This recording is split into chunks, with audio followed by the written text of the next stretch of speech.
Hey everyone, I'm Peter Stories here to guide you today. If you use this video to drift off to sleep, please tap like, hit subscribe, and drop a comment telling me where you're watching from and what time it is there. Now settle in, get cozy, and let yourself relax.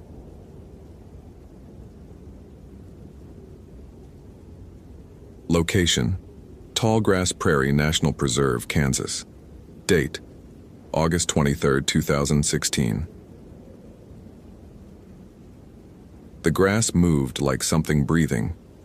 Samantha Vance stood on the front porch of the Spring Hill Ranch House, watching the late August wind push waves across the tallgrass prairie, and thought, not for the first time, that this landscape could drive a person mad. The big blue stem stood over 6 feet tall this time of year, a golden green ocean that stretched to every horizon, broken only by the occasional limestone outcropping or the dark line of trees along a distant creek bed. There was nothing to stop the eye, nothing to anchor the mind.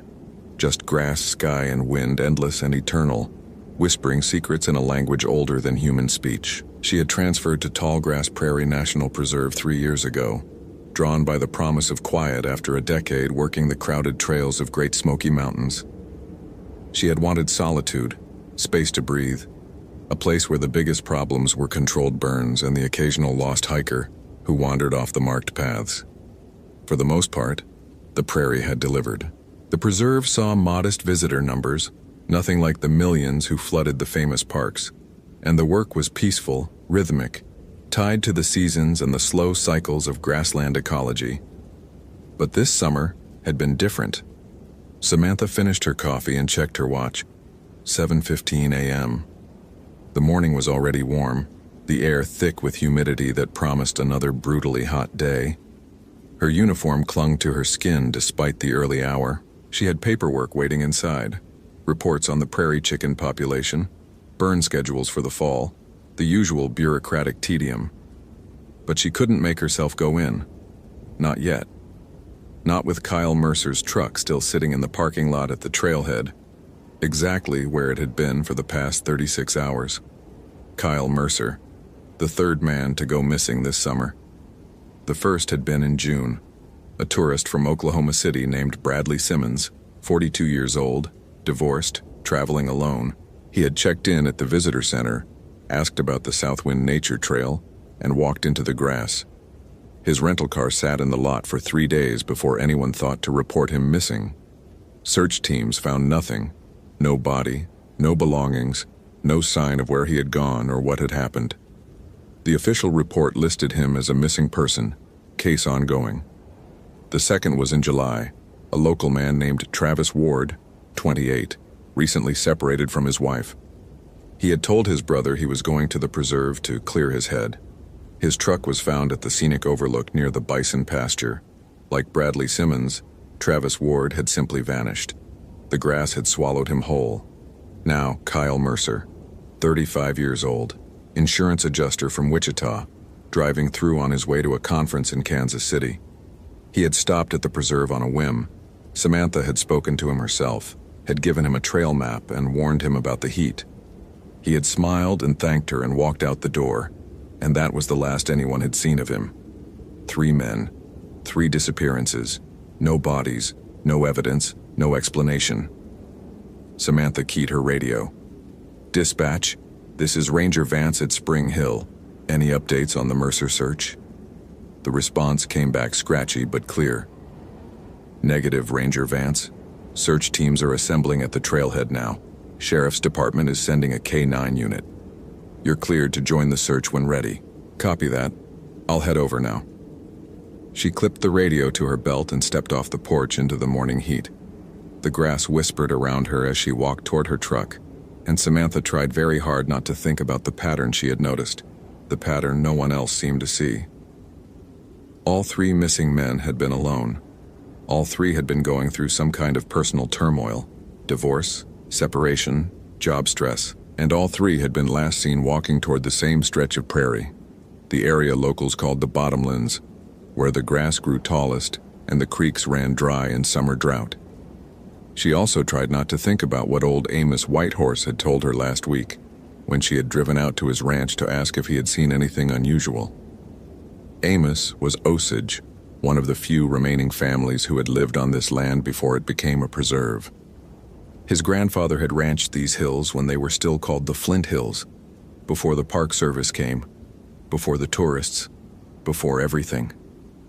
Samantha had expected him to dismiss her questions, to offer some rational explanation for the disappearances. Instead, he had gone very quiet. "There's a woman," he had said finally, not meeting her eyes. "My grandmother used to tell stories, a woman who walks the prairie at night, beautiful beyond words, calling to men who have lost their way. The dear woman," she called her. "She comes when men are weak, when their hearts are troubled. She shows them something, what they want most, or what they fear most, I was never sure. And then she takes them into the grass and they don't come back." Samantha had thanked him politely and left. Folklore, superstition, the kind of story that accumulated around any wild place, especially one as empty and strange as the tallgrass prairie. But driving toward the trailhead now, watching the grass move in waves that looked almost like fingers beckoning, she couldn't shake the feeling that Amos Whitehorse had been trying to warn her about something he knew was real. Kyle Mercer had seen her for the first time near the creek bed. He had been walking for maybe an hour, following the trail map the ranger had given him, trying to clear his head before the conference. The divorce had been finalized 2 weeks ago. 15 years of marriage, gone. His wife, ex-wife, had already moved her new boyfriend into the house that Kyle was still paying the mortgage on. The conference in Kansas City was supposed to be a distraction, a chance to focus on work instead of the slow-motion collapse of everything he had built. But the prairie wasn't distracting him. If anything, it was making everything worse. The emptiness of the landscape mirrored something inside him, some vast hollow space where his life used to be. He walked through the grass and felt himself disappearing, becoming as small and insignificant as the insects that buzzed around his head. That's when he saw her. She was standing near a dry creek bed, maybe 50 yards off the trail, partially hidden by the tall grass. A woman in a white dress, or something white anyway, flowing and loose in the wind.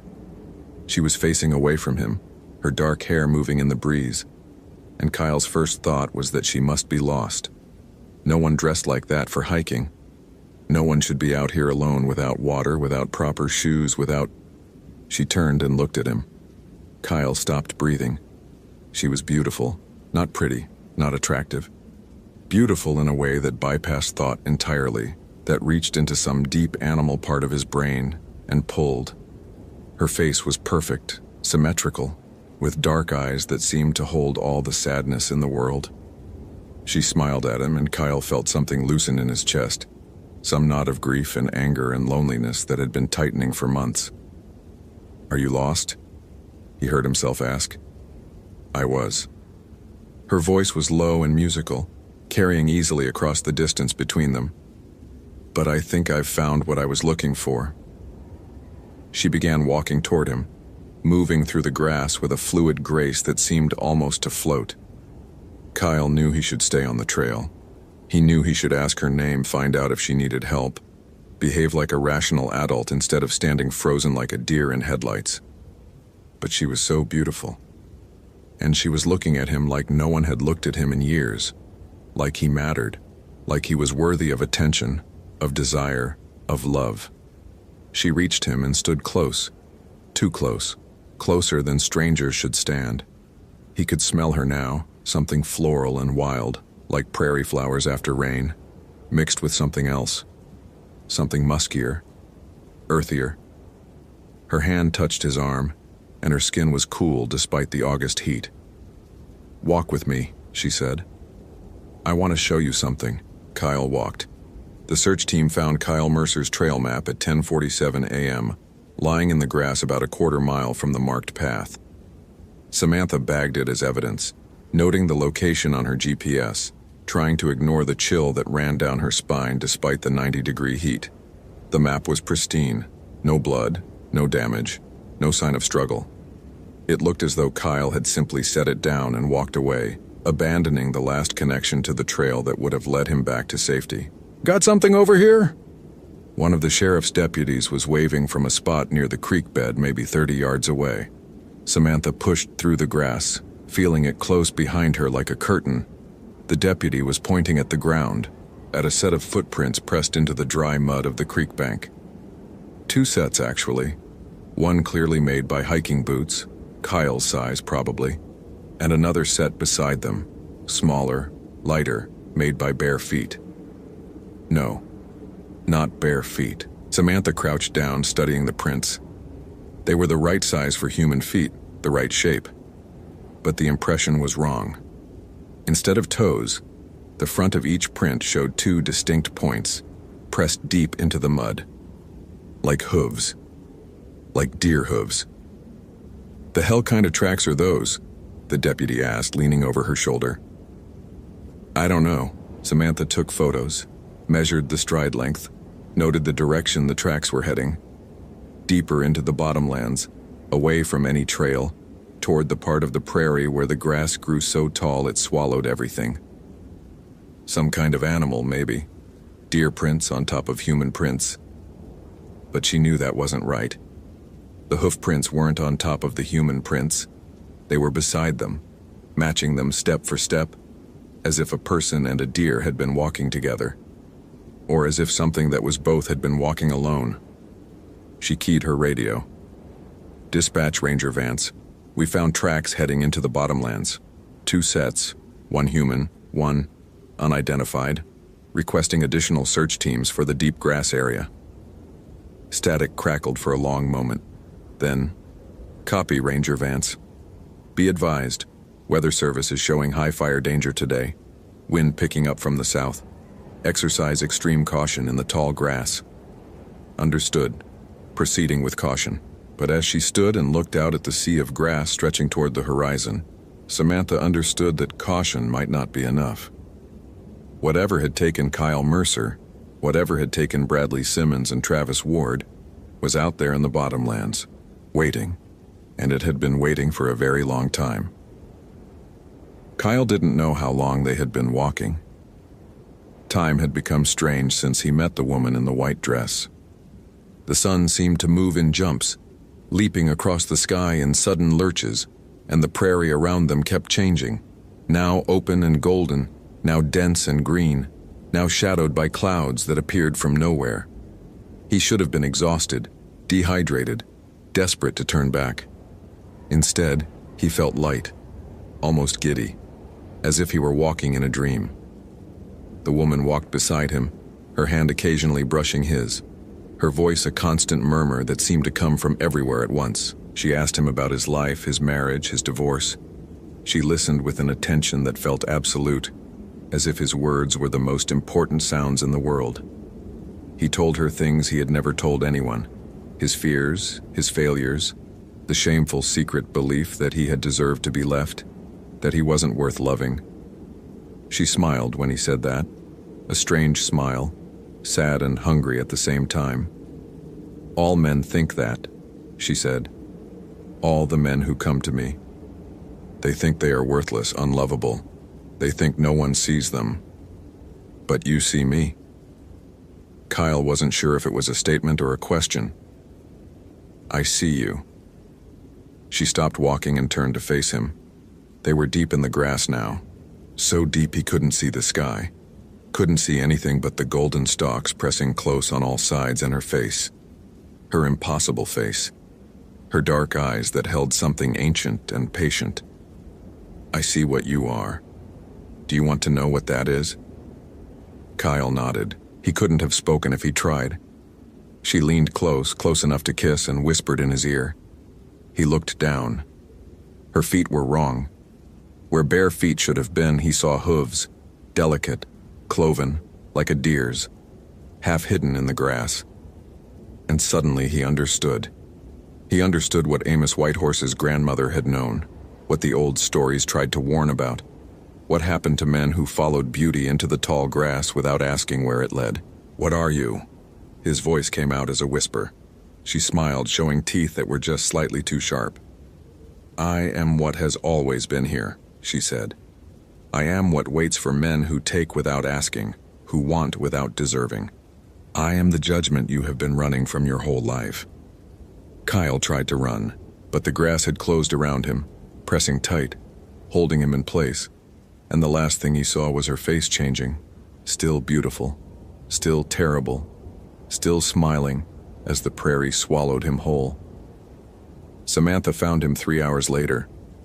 He was sitting in a small clearing deep in the bottomlands, his back against a limestone boulder, his eyes open and staring at nothing. He was alive. She checked for a pulse immediately, called it in on the radio, but he wouldn't respond to his name, wouldn't respond to touch, wouldn't respond to anything. He just sat there, staring, his lips moving in words she couldn't hear. She leaned close, trying to make out what he was saying. "She showed me," Kyle whispered. "She showed me what I am." Kyle, can you hear me? I'm Ranger Vance. You're safe now. Help is coming." His eyes focused on her for the first time, but there was something wrong in them, something broken in a way that couldn't be fixed. "You're a woman," he said. "She doesn't take women. Women are safe from her. But the rest of us..." His voice trailed off into something that might have been a laugh or might have been a sob. "The rest of us are just waiting our turn." The medevac helicopter arrived 20 minutes later. Kyle Mercer was airlifted to a hospital in Wichita, where he was admitted to the psychiatric ward with what the doctors called acute dissociative disorder of unknown origin. He would spend the next 3 months there, slowly relearning how to speak, how to eat, how to be a person. He never told anyone what he saw in the grass, but sometimes, late at night, the nurses heard him whimpering in his sleep, repeating the same words over and over. "She showed me. She showed me what I am." Samantha drove out to Amos Whitehorse's ranch that evening. The old man was sitting on his porch, watching the sunset paint the prairie in shades of gold and red. He didn't seem surprised to see her. He just nodded toward the empty chair beside him and waited. "I found him," Samantha said. "Kyle Mercer. He's alive. But not whole. No, not whole." They sat in silence for a while, watching the grass move in the evening wind. Finally, Samantha asked the question that had been burning in her mind all day. "The dear woman. How do you stop her?" Amos was quiet for a long time.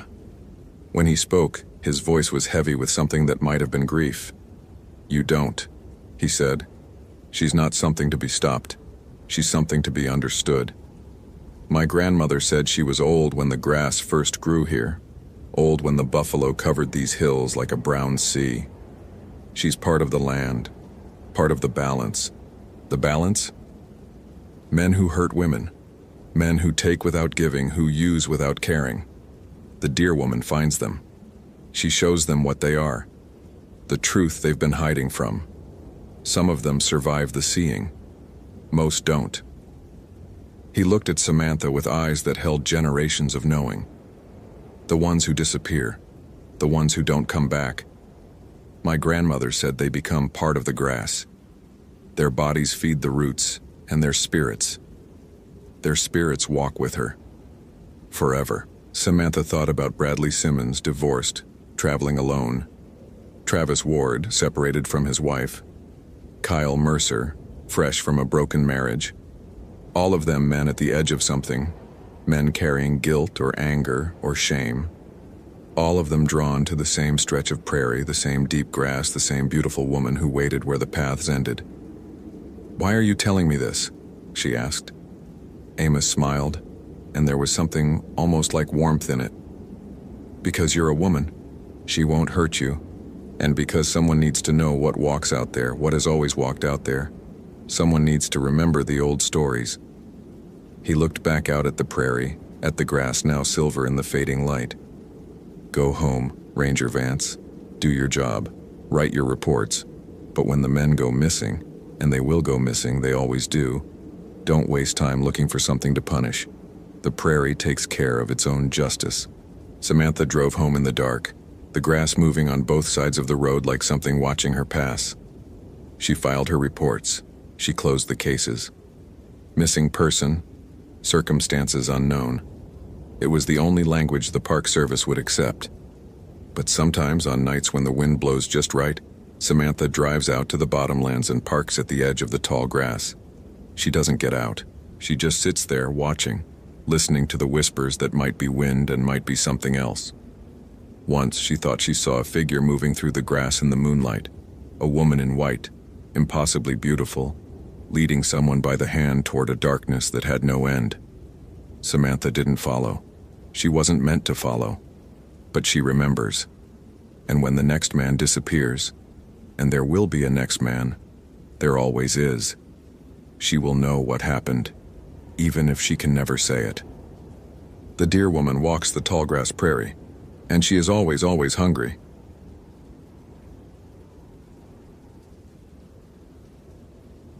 Location: Voyageurs National Park, Minnesota. Date: October 27, 2019. The fog came off Kabetogama Lake like something breathing, slow and deliberate, swallowing the shoreline an inch at a time. Garrett Moen stood on the dock behind the Ash River Visitor Center and watched it roll toward him across water so still it looked like hammered pewter. No wind. Not even the faintest ripple disturbed the surface, though the forecast had promised gusts up to 15 miles per hour by mid-morning. The air smelled of cold stone and something else beneath it, that particular mineral scent of deep water, the kind that never fully warms even in August. He had worked Voyageurs for 6 years now, long enough to know its rhythms better than he knew the patterns of his own sleep. Late October meant the park had entered its annual exhale, the summer crowds gone, the houseboats pulled from the water, most of the backcountry campsites closed until spring. Only a skeleton crew remained, himself, 2 maintenance workers finishing winterization on the Kettle Falls structures, and Linda Okonkwo running dispatch from the Rainy Lake Station 40 miles northwest. The silence this time of year wasn't empty. It was patient, the whole landscape holding its breath before the long freeze. Garrett finished his coffee standing there on the dock, watching the fog erase the far shore. The lake was deceptive in its stillness. Kabetogama alone covered over 25,000 acres, and it was only one of 4 major lakes within the park's boundaries. Interconnected waterways, bays, islands, peninsulas that looked like islands and islands that looked like peninsulas. The geography shifted depending on water levels, on light, on how well you thought you knew it. Garrett had pulled enough disoriented kayakers out of wrong channels to respect the maze. He'd also recovered 3 bodies in his time here. All drownings, all people who had underestimated how quickly cold water could kill. Back inside the visitor center, he logged his morning check-in with Linda. The radio crackled with the particular static that meant atmospheric interference, the approaching cold front already making itself felt in the electronics. Ash River, this is Rainy Lake. Good copy on your check-in. Weather Service bumped up that front, expecting first snow accumulation by 2200. You still showing that solo kayaker registered for Lost Bay? Garrett checked the permit log. Zoe Hartwell, 26, from Duluth. She'd registered the previous afternoon for a day paddle to Lost Bay and back, listed her expected return time as 1600 hours. Affirmative. She checked out one of the wrecked kayaks yesterday around 0800. Should have been back before dark. A pause. And she didn't return? Her car's still in the lot. Haven't seen her. Copy that. Keep me posted. Probably just decided to camp instead of paddle back in the dark. Weather was clear enough last night. Roger. Ash River out. Garrett set down the radio and looked at the clock on the wall. Just after 7:30, Zoe Hartwell had, according to her permit, 14 hours of experience in recreational kayaking.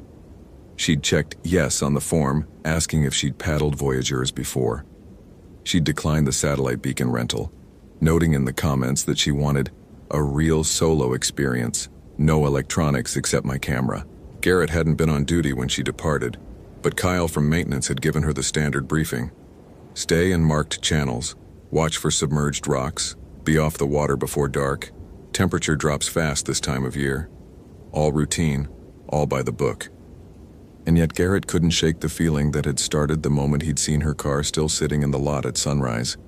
That particular weight in his chest that usually meant something had gone wrong, in a way that wasn't going to have a good ending. He spent the next hour performing the tasks that filled most of his late-season days.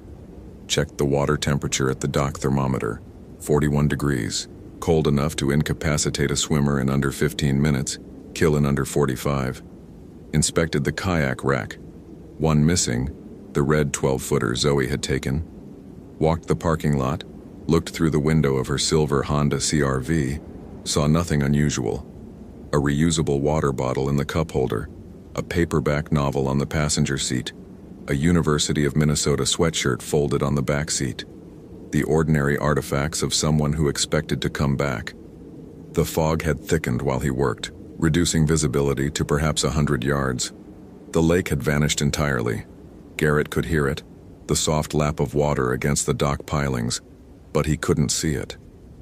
This wasn't unusual for late October.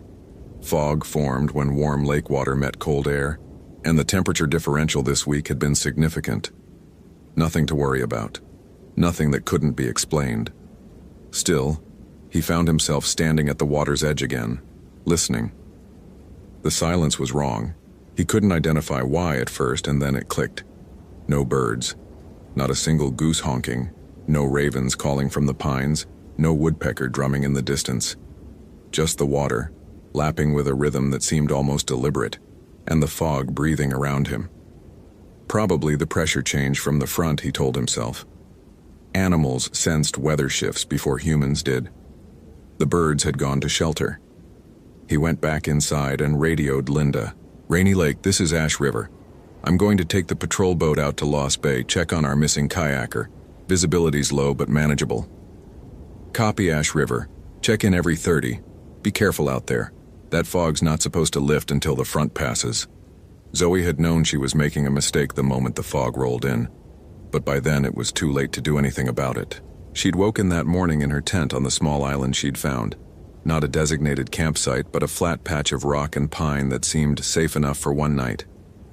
The plan had been simple: break camp at first light, paddle the 4 miles back to Ash River, be in her car by noon. Easy. She'd done similar trips a dozen times on Lake Superior, and Kabetogama was gentler, more sheltered. No reason to worry. But the fog had come in while she'd slept, and when she unzipped her tent at 6 a.m., the world had been erased, white in every direction. She couldn't see the water 15 feet below her campsite. She couldn't see the trees she knew stood just behind her tent. For a long moment, she had the disorienting sensation that her little island was floating, untethered, drifting through an endless pale void. She checked her phone. No signal, as expected. She'd known there wouldn't be coverage out here. That was part of the appeal. A day away from the constant noise, the notifications, the demands. Just her and the water and the silence. The silence, though. It pressed against her ears like something physical. No wind, no birds. No sound at all except her own breathing and, somewhere below the fog, the faint slap of water against stone. She'd camped alone before and never minded the quiet. This was different. This quiet had weight. She ate a granola bar and waited. Fog burned off. Everyone knew that.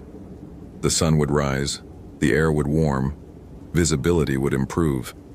She just had to be patient. By 8 o'clock, the fog had thickened. By 9, she couldn't see her own kayak pulled up on the rocks 20 feet away. By 10, she heard the splashing. It came from the water below, rhythmic, steady, like someone swimming. Zoe stood at the edge of her little rock shelf, peering down into the white nothing, and called out, "Hello? Is someone there?" The splashing stopped. Silence, thick and absolute, that terrible pressing silence that seemed to swallow her voice before it could travel more than a few feet. Then from somewhere out in the fog, a woman's voice. "Help me!" Zoe's heart lurched. "Hello? Where are you? Are you hurt? Please." The voice was strange. Not quite right in its cadence, the syllables spaced too evenly. "Please help me. I'm in the water." "Okay, hold on. I'm coming. Keep talking so I can find you." She scrambled down the rocks toward her kayak, her foot slipping once on moss she couldn't see. The fog was so thick now that she navigated by touch, hands finding the cold plastic of the hull, dragging it toward the water's edge. "Hello?" she called again. "Keep talking." Nothing. The voice had stopped. Zoe stood there, knee-deep in water so cold it burned, holding the kayak's bowline, straining to hear. The lake was absolutely still. No ripples, no movement. If someone had been swimming out there, there would be ripples. She waited a full minute. 2. The cold crept up her legs, numbing her calves, her knees. She should get out of the water. She should go back to her tent and wait for the fog to clear. "Help me." The voice again, but now it came from a different direction. Behind her toward the interior of the island, where there was no water at all. Zoe froze. The fog swirled around her like something alive. "Please," said the voice from the trees. "I'm so cold." Garrett piloted the patrol boat at dead slow, the fog pressing against the windshield like wet cotton. His GPS showed him 300 yards from the entrance to Lost Bay, but he could see nothing except gray-white murk and the occasional dark shape of a rock outcropping sliding past. He'd made this trip hundreds of times. He could navigate these channels in his sleep. But the fog had a way of making familiar water feel alien, and he found himself checking the depth finder more often than necessary, watching for the submerged boulders that lurked in the shallows. The radio crackled. "Ash River, this is Rainy Lake. Status check." "Rainy Lake, I'm approaching Lost Bay now. Visibility approximately 50 feet, holding steady. No sign of the kayaker yet." "Copy. Weather service now showing the front accelerating. Snow expected by 1800 instead of 2200. Recommend you conclude your search by 1600. "Understood. Ash River out." He entered Lost Bay and cut the engine, letting the boat drift while he listened. Lost Bay was a misnomer. It wasn't lost at all, just remote, accessible only through a narrow channel that most casual paddlers missed. The Ojibwe had called it something else, a name Garrett had heard once from an elder at a cultural center presentation, and couldn't quite remember now. Something that translated roughly to the water that watches. The silence here was absolute. No engine noise, no birds, no wind. Just the soft slap of water against the hull, and somewhere in the fog, the drip of condensation falling from pine branches. "Hello?" Garrett called out. "Zoe Hartwell? Park Service, can you hear me?" His voice disappeared into the fog. No echo, no response, just that thick, waiting silence. He restarted the engine and continued deeper into the bay, scanning the shoreline, what little of it he could see, for any sign of a red kayak, a tent, a person. The fog played tricks on his eyes, shapes forming and dissolving at the edge of visibility. Twice he was certain he saw someone standing on the rocks, and twice the shape resolved into a dead tree or a boulder as he drew closer. The water beneath the boat was dark. The depth finder showed 40 feet, then 60, then, for one strange moment, nothing at all, as if the lake floor had simply ceased to exist. Then the reading snapped back, 72 feet. Kabatagama didn't go that deep. He checked the equipment, found nothing wrong, and decided the fog was interfering with the sonar. That was when he heard the voice. "Garrett." He spun toward the sound, heart hammering. It had come from the port side, out in the fog, close. A woman's voice, but not Zoe Hartwell. He'd never met her, wouldn't know her voice. This voice he knew. "Garrett, I found her." It was Linda Okonkwo, who was 40 miles away at the Rainy Lake station. Linda's voice, unmistakably, coming from somewhere out there in the water. He grabbed the radio. "Rainy Lake, this is Ash River. Linda, did you copy that?" Static. Then Linda's voice from the radio. "Ash River, say again? You're breaking up." "I thought I heard..." He stopped. The voice had come from outside the boat, not from the radio. But that was impossible. Linda was 40 miles away. "Never mind, Rainy Lake. Do you have any other vessels in the Lost Bay area?" "Negative, Ash River. You're the only one out there. Is everything okay?" "Yeah," he said. But his eyes were scanning the fog, searching for the source of that voice. "Yeah, everything's fine. Continuing search. Ash River out." He set down the radio. The fog swirled. The water lay flat and still, impossibly still like a sheet of black glass. Garrett. The voice again, closer now, intimate, as if the speaker were standing right beside him. She's right here. Come see. It was Linda's voice. Exactly Linda's voice. The slight Minnesotan accent, the way she emphasized certain syllables. But Linda never called him by his first name. Over the radio, in all their communications, she called him Ash River or Moen. Never Garrett. He thought suddenly of the stories the Ojibwe elder had told at that presentation years ago. Stories about the spirits that lived in these waters. Ancient things, older than the pines, older than the bedrock. Things that knew the lakes intimately, every depth and current and hidden channel. Things that could call to you in the voices of people you trusted. Things that pulled you under and never let you surface. The elder had shown slides of the pictographs, red ochre paintings on cliff faces throughout the region, some over 1,000 years old. Serpentine shapes with horned heads and spiked tails. The underwater panther, Mishipeshu. The Ojibwe had paddled these waters for generations, and they had rules. Never boat alone. Never answer a voice from the lake at night. Never look too long at still water. Garrett had smiled politely at those stories. He was a park ranger, a professional. He dealt in GPS coordinates and water temperature readings and practical search protocols. He didn't believe in spirits, but here, now, in the fog, with something calling his name in Linda's voice. She's drowning, Garrett. The voice came from the water itself now, from directly below the boat. She's so cold, you have to help her. He looked down. The water was black and still and absolutely flat, and something was looking back at him. Not a face. Not exactly. Just an awareness, a presence, a vast cold intelligence regarding him from the depths with patient, ancient interest. The water hadn't rippled once. Garrett's hands were shaking as he restarted the engine. Zoe ran. She didn't know what she was running from exactly. The voice had gone silent, the fog showed her nothing, but something deep in her hindbrain, some ancient instinct from before humans had words, screamed at her to move.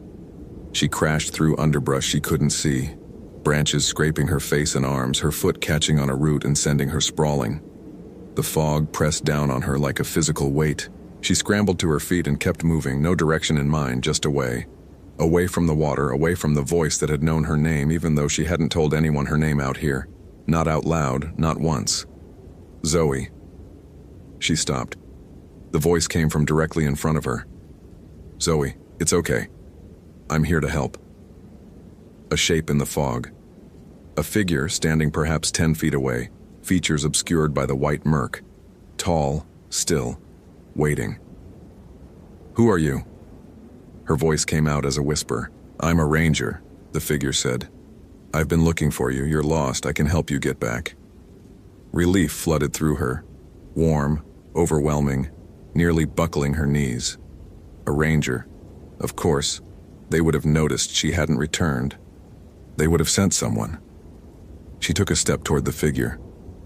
That's right, the voice said. Come here. Come closer.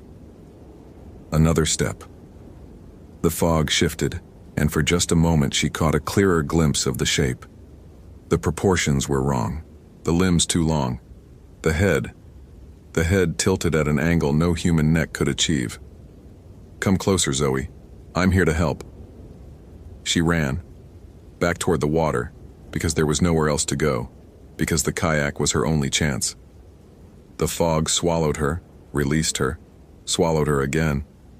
She couldn't see, couldn't breathe, her lungs burning and her heart slamming against her ribs. The ground sloped downward.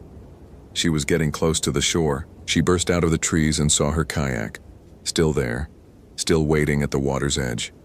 The fog over the lake had thinned slightly. She could see perhaps 30 feet of flat black water before the white curtain closed again. She grabbed the bowline, dragged the kayak into the shallows, climbed in, grabbed the paddle, and stopped. There was something in the water. Just at the edge of visibility, a shape moved beneath the surface. Large, sinuous, circling her with slow, deliberate patience. Zoe sat frozen, paddle raised, unable to move. The shape completed one circuit, then another. She could see it more clearly now as it rose toward the surface. Not a fish, not a wave, but something with mass and intention and terrifying grace. It surfaced. Not a face. Not exactly. But eyes, certainly. Eyes that held intelligence older than the lake, older than the bedrock, older than the glaciers that had carved these waters. Eyes that looked at her and knew her completely, knew every fear she'd ever had and found them uninteresting. The water hadn't rippled once. "We've been waiting for you," the lake said, in her mother's voice. "We've been waiting so long," Zoe screamed. Garrett found the kayak at 14:23 hours drifting empty in the center of Lost Bay. The paddle floated nearby. Zoe Hartwell's life jacket was still clipped inside the cockpit, unused. He searched until the snow started falling. He searched until Linda ordered him back, her voice tight with worry over the radio. He searched until the cold made his hands stop working and the visibility dropped to zero, and the lake lay around him, flat and black and utterly silent, like something waiting. They never found Zoe Hartwell's body. The official report listed presumed drowned, circumstances undetermined. The water temperature, Garrett wrote, would have caused incapacitation within 15 minutes and death within 45. She had not been wearing her life jacket. She had likely fallen from the kayak during the fog event and been unable to climb back in. He didn't write about the voice he'd heard, calling his name in the fog. He didn't write about the shape he'd seen beneath the boat, that vast, patient intelligence regarding him from the depths. He didn't write about how, just before he'd fled Lost Bay, he had looked back and seen the water move. Not rippling, not waving, just shifting, rearranging itself, as if something enormous had rolled over in its sleep, deep below the surface and settled back into stillness. Garrett requested a transfer 2 weeks later. Arizona, Nevada, Utah, anywhere without lakes, anywhere the water didn't watch. His request was denied. Budget cuts. He returned to Voyageurs the following spring, when the ice melted and the water opened up again, black and still and waiting. Some nights when the fog rolled in, he heard voices calling from the lake. Voices he recognized, voices he trusted. He never answered. But sometimes, standing on the dock in the early morning, he looked out at the flat water and saw something looking back. Something that remembered him. Something that was patient. Something that knew, eventually, everyone came to the water. And the water was deep. And the water was cold. And the water never forgot.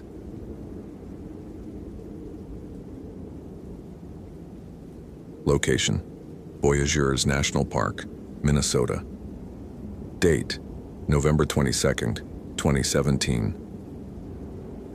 And the coffee had gone cold in Garrett's thermos by the time he noticed. He'd been standing at the edge of the Kabetogama Lake overlook for nearly 20 minutes, watching the way the morning light caught the thin skin of ice forming along the shoreline. It wasn't solid yet, wouldn't be for another few weeks if the temperatures held. But the water had taken on that particular stillness that preceded the deep freeze, as if the lake itself were holding its breath. Voyageurs in late November existed in a state of suspension. The summer crowds had vanished months ago. The ice fishermen and snowmobilers wouldn't arrive until late December at the earliest. For now, the park belonged to the skeleton crew that maintained it. 3 rangers covering over 200,000 acres of interconnected waterways, boreal forest, and rocky islands that most Americans would never see. Garrett Vance had worked these woods for 7 years, long enough to know the rhythm of each season's transition. He knew the way sound changed when the freeze began, how voices carried farther across the hardening water, how the forest dampened to a hush as animals settled into their winter patterns.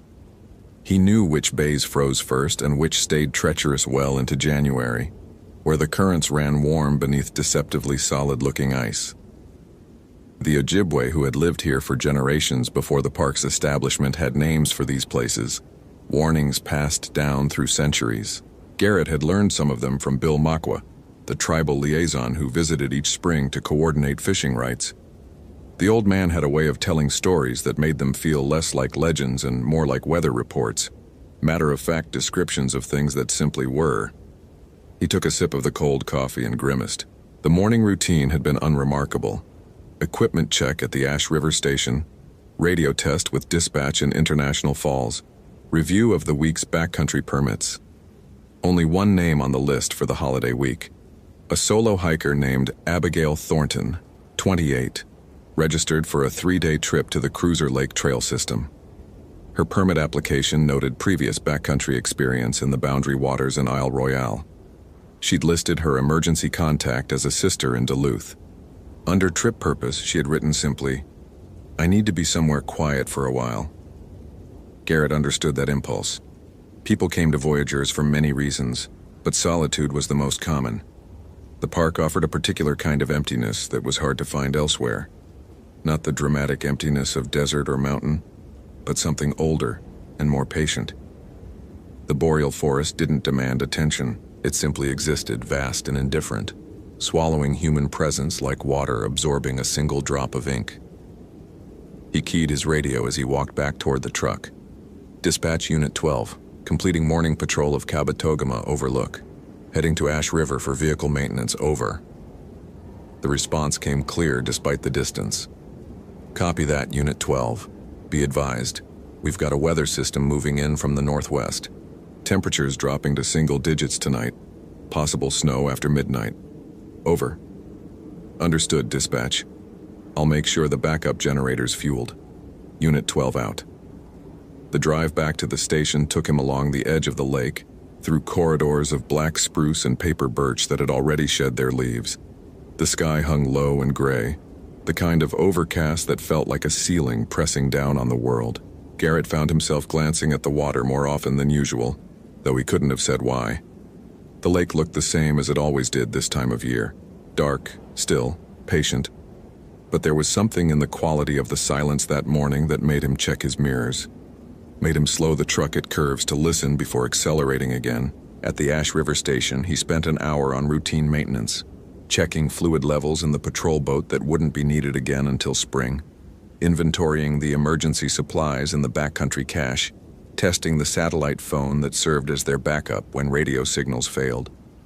The work was meditative, familiar. He'd done these same tasks hundreds of times. His hands knew the motions without conscious thought, leaving his mind free to wander through the day's small concerns. The permit holder, Abigail Thornton, should be finishing her second day on the trail by now. She'd planned to camp at Cruiser Lake tonight, then loop back to the trailhead by tomorrow afternoon. Standard route, well marked, nothing that should cause problems for an experienced hiker. And yet, Garrett paused with his hand on the satellite phone, frowning at nothing in particular. There was a feeling he'd learned to trust over his years in the wilderness, a low hum of unease that preceded storms, predator activity, the kinds of situations that went wrong in ways no checklist could predict. He felt it now, faint but persistent, like a radio frequency just below the threshold of hearing. He shook his head and finished the inventory. Probably just the weather change. Barometric pressure drops did strange things to the nervous system. By early afternoon, the temperature had fallen 12 degrees and the sky had darkened to the color of old bruises. Garrett was reviewing trail conditions in the station office when the radio crackled to life. Unit 12, this is dispatch. We've received a satellite ping from the Cruiser Lake area. Looks like someone activated a spot beacon. Can you respond? Over. Garrett felt his stomach tighten. Spot beacons were personal locator devices. Hikers carried them for emergencies when they were beyond cell range. An activation could mean anything from a twisted ankle to something far worse. Dispatch Unit 12, I copy. Do we have identification on the beacon? Over. Affirmative. Registration shows Abigail Thornton, permit holder for the Cruiser Lake Loop. Beacon activated at 1347. No message attached. Just the distress signal. Over. Copy that, dispatch. I'm gearing up now. ETA to the trailhead is approximately 45 minutes. I'll report when I'm on foot. Over. Be advised, Unit 12, backup from the Rainy Lake station is at least 3 hours out due to a boat issue. You may be solo on this one until we can coordinate. Over. Understood. Unit 12 out. Garrett moved through the station with practiced efficiency, pulling his pack from the ready rack, checking his first aid kit, his emergency blanket, his headlamp with fresh batteries. The Cruiser Lake Trail was a 6-mile round trip from the nearest road access, manageable in good weather, but the failing light and dropping temperatures compressed his window. If Abigail was injured, he'd need to reach her before dark. If she was something worse than injured, the timeline became even more critical. He tried not to think about what something worse might mean. Abigail had known something was wrong since yesterday afternoon. Though she couldn't have explained exactly what, the trail had been clear, her navigation precise, her body strong from months of training for exactly this kind of solo trip. She'd needed this. Needed the silence, the solitude, the chance to exist for a few days without the weight of other people's expectations pressing against her skull. The divorce had been finalized in September. The house had sold in October. By November, she'd realized that what she was feeling wasn't grief exactly, but something closer to disorientation, as if she'd been living someone else's life for years and had only just noticed. The forest was supposed to help. It always had before. But yesterday, somewhere between the 2nd and 3rd mile marker, she'd started to feel watched. Not the ordinary awareness of sharing space with wildlife. She'd grown up in northern Minnesota, knew the difference between a deer's cautious attention and a bear's territorial interest. This was something else. A pressure at the edge of her perception, like someone standing just outside her field of vision, matching her pace step for step. She'd stopped twice to scan the trees, to listen for movement in the underbrush. Nothing. Just the wind stirring the spruce boughs, the distant call of a raven, the crunch of her own boots on the frozen ground. She'd made camp at Cruiser Lake as planned, pitched her tent on the designated platform, cooked her dinner over a small propane stove. The routine was comforting in its familiarity. She'd done this dozens of times. There was nothing to fear from a forest, she understood. But that night, she'd dreamed of hunger. Not her own hunger, something else's. A vast, aching emptiness that had no bottom, that consumed and was never filled. She'd woken at 3 a.m. with her heart pounding, certain she'd heard someone calling her name from across the frozen lake.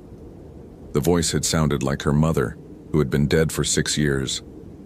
She'd lain awake until dawn, telling herself it was just the wind, just the strange acoustics of the water, just the isolation playing tricks on an exhausted mind. By morning, she'd almost convinced herself, but then she'd found the footprints. They circled her tent in a perfect ring, pressed deep into the frost-hardened ground. Human footprints, barefoot, each one longer and narrower than any foot should be. They started nowhere and ended nowhere. Just the circle, complete and precise, as if someone had walked around her shelter all night without ever arriving or departing. Abigail had stared at them for a long time, her breath clouding in the frozen air, her rational mind struggling to construct an explanation that made sense. A prank from another hiker. An animal track she was misreading. A pattern in the frost that only looked like footprints from certain angles. None of these explanations felt true. She'd packed up her camp with shaking hands, abandoning her plan to spend another night on the trail. The trailhead was 6 miles back. She could make it in 3 hours if she pushed, be in her car by early afternoon, drive to Duluth and her sister's apartment in central heating and walls that locked. She'd activated her spot beacon as a precaution, not a full emergency, just a check-in, a breadcrumb trail in case something went wrong. Something was going to go wrong. She knew it now with a certainty that bypassed rational thought entirely. The forest felt different today. The spaces between the trees seemed deeper, darker, as if the shadows were pooling into something solid. The silence had a texture to it, not the absence of sound, but the presence of something listening. Abigail walked faster, her boots finding the trail by memory as her eyes scanned the tree line, the frozen lake shore, the dense stands of spruce that blocked the weak November light. She was 2 miles from the trailhead when she heard the voice. Abigail. It came from her left, from somewhere out on the lake. The ice wasn't safe yet. Everyone knew that. Every sign at every access point warned against it. But the voice came from the ice anyway. It sounded like her mother, It sounded exactly like her mother, the particular way she'd always said Abigail's name with a slight emphasis on the second syllable, a rhythm that no one else had ever quite replicated. "Abigail, sweetheart, I'm out here. I need help." She stopped walking. Her hands were trembling, and it wasn't from the cold. The voice was impossible. Her mother was dead, had been dead for 6 years, had died in a hospital in Minneapolis with Abigail holding her hand. This was not her mother. This could not be her mother. "Please," the voice called. It was closer now, though she hadn't seen anything move across the ice. "I'm so cold. I've been waiting for you. Please come help me." Abigail's feet took a step toward the lake before her mind caught up and screamed at her to stop. The ice. The ice wasn't safe. Even if there was someone out there, which there wasn't, there couldn't be, she couldn't reach them. She would fall through. She would drown in water so cold it would stop her heart in minutes. "Mom." The word escaped before she could stop it, a small and broken sound that the forest swallowed without echo. Silence. The voice had stopped. The pressure of being watched intensified, became almost physical, a weight against her chest that made it hard to breathe. Abigail turned back to the trail, and the trail wasn't there. Where the path had been, clear and well marked just moments ago, there was only forest. Dense, identical spruce in every direction, their dark boughs interlocking like fingers. She spun, orienting herself by the lake. The lake was still there. She could see the gray expanse of it through the trees, but the trail had vanished as if it had never existed, as if the forest had simply closed behind her like a door. Her spot beacon. She grabbed for it, pressed the emergency button with fingers gone clumsy from cold and fear. The device beeped, confirming transmission.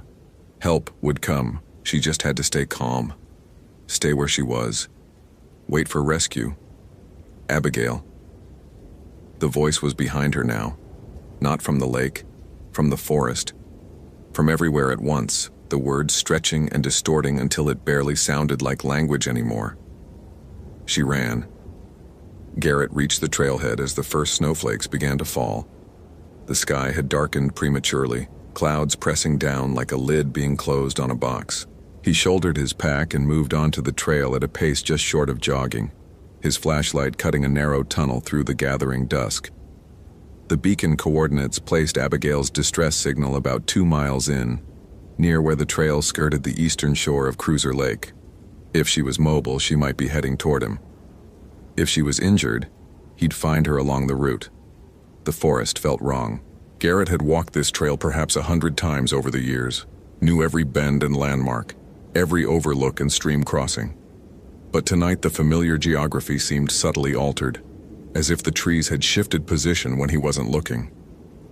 The silence was absolute. No wind, no animal sounds, not even the creak of branches under the weight of new snow. Just his own footsteps, his own breathing, the rustle of his jacket with each stride. He keyed his radio. "Dispatch Unit 12. I'm on the Cruiser Lake Trail, approximately 1 mile from the beacon coordinates. No visual on the permit holder yet. Trail conditions are deteriorating with snowfall. Over." Static answered him. Not the clean static of distance or interference. Something else. Something that rose and fell in patterns that almost sounded like breathing. "Dispatch, do you copy? Over." The static shifted. Through it, very faintly, he heard what sounded like a woman's voice saying his name. But the voice didn't come from the radio. It came from somewhere ahead on the trail, muffled by distance and snowfall. "Abigail?" he called. "Abigail Thornton? This is Park Ranger Vance. Can you hear me?" "Garrett." The voice was clearer now. It sounded familiar, though he couldn't place it. "Garrett, I'm hurt. Please help me." He moved toward the sound, his flashlight beam sweeping the trail ahead. The snow was falling harder now, big wet flakes that clung to his jacket and melted against his face. Visibility was dropping fast. He should be able to see the lake by now. The trail ran within 50 feet of the shore at this point. But there was only forest, black spruce pressing close on both sides like walls of a narrowing corridor. "Keep talking," he called. I'm coming to you. Where are you hurt? I'm so hungry. The voice had changed. It was still familiar, still almost recognizable, but there was something wrong with it now. A hollowness, an echo that didn't match the dense forest acoustics. I've been waiting so long. I'm so hungry and so cold. Garrett stopped walking. His hand moved to the bear spray on his belt, though he knew even as he reached for it that bear spray wouldn't help with what was happening. He thought of Bill Makwa's stories, told in that matter-of-fact tone over cups of black coffee in the Ash River station. The old man had talked about things that lived in these woods before the Europeans came, before the Ojibwe came, before anyone came. Things that were part of the land itself, patient and ancient and terrible. Things that wore hunger like a skin. You're not Abigail, Garrett said. His voice was steady, though his heart was hammering against his ribs. What happened to her? Laughter answered him, not from one direction but from all directions at once, a sound like ice cracking under pressure. The trees around him seemed to lean inward, their boughs heavy with more than snow. The temperature had plummeted. His breath came in thick white clouds that hung motionless in the dead air. She was hungry too. The voice was everywhere now, sourceless and vast. They all are at the end. When the emptiness grows large enough, they finally understand. They finally see what I see. A world made of mouths, all of them starving, all of them reaching for something that will never fill them. Garrett's flashlight flickered. In the strobe of failing light, he saw something standing at the edge of the beam. Tall, too tall, its proportions wrong in ways his mind refused to process. For a single frozen moment, he met its eyes and felt the hunger inside them, an absence so profound it threatened to pull him in like a current. Then the light steadied and it was gone. Abigail. He was running now, following the trail by instinct and desperation, crashing through underbrush that tore at his jacket and pants. Abigail, where are you? He found her in a clearing that shouldn't have existed. She was sitting with her back against a boulder, her knees drawn up to her chest, her eyes wide and unblinking. Frost covered her exposed skin, glittered in her hair, but she was alive. He could see her breath, shallow and rapid, clouding in the frozen air.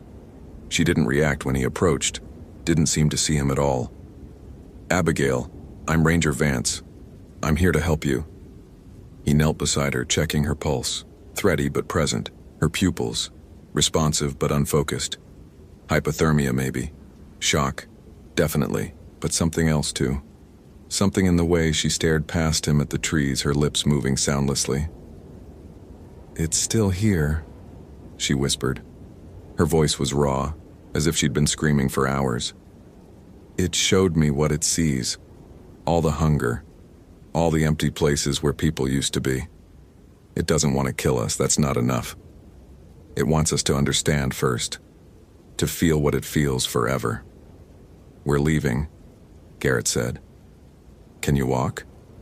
I need you to try to walk. She looked at him then, finally focused on his face. Her expression held something beyond fear, a terrible comprehension, as if she'd glimpsed a truth too large for human minds to contain. It lets you find me, she said. It wants you to take me back, to bring the hunger with us. Garrett pulled her to her feet. She was ice cold, her movements stiff and uncoordinated, but she could walk. That was enough. It had to be enough. He wrapped his emergency blanket around her shoulders and oriented himself by his compass. The trail was gone, the familiar landmarks erased, but north was still north. The trailhead was northeast. They would walk northeast until they found the road. Behind them, in the darkness between the trees, something followed. He could feel its attention like a hand pressed between his shoulder blades, patient and amused. It didn't need to catch them. It had all the time in the world. It had already planted something in Abigail's mind, something in his own mind, a seed of emptiness that would grow in the quiet hours, in the spaces between sleep and waking, until the hunger felt like their own. They walked for what felt like hours. The snow stopped, then started again. Garrett's radio remained dead. His flashlight held, barely, its beam growing weaker as the batteries drained. And then, finally, impossibly, He saw the trailhead parking lot through the trees. His truck was where he'd left it. Abigail's rental car sat beside it, already buried under 2 inches of snow. Garrett helped her into the passenger seat of his truck, started the engine, cranked the heat to maximum. She was shivering violently now, a good sign, he told himself. Shivering meant her body was still fighting. What was it? He asked, though part of him didn't want to know. What did you see out there? Abigail stared through the windshield at the dark wall of forest behind the parking lot. The trees stood motionless, unbothered by the wind that had begun to pick up. Between 2 massive spruces, just at the edge of the headlight beams, he thought he saw a shape, tall, patient, watching them drive away. It used to be a person, she said softly. A long time ago. It was so hungry it ate itself, and then it ate everything else, and it's still hungry. It's always going to be hungry. She turned to face him, and there was something in her eyes that hadn't been there before. A depth, a darkness, a hollow space where something essential had been removed. And now I am too.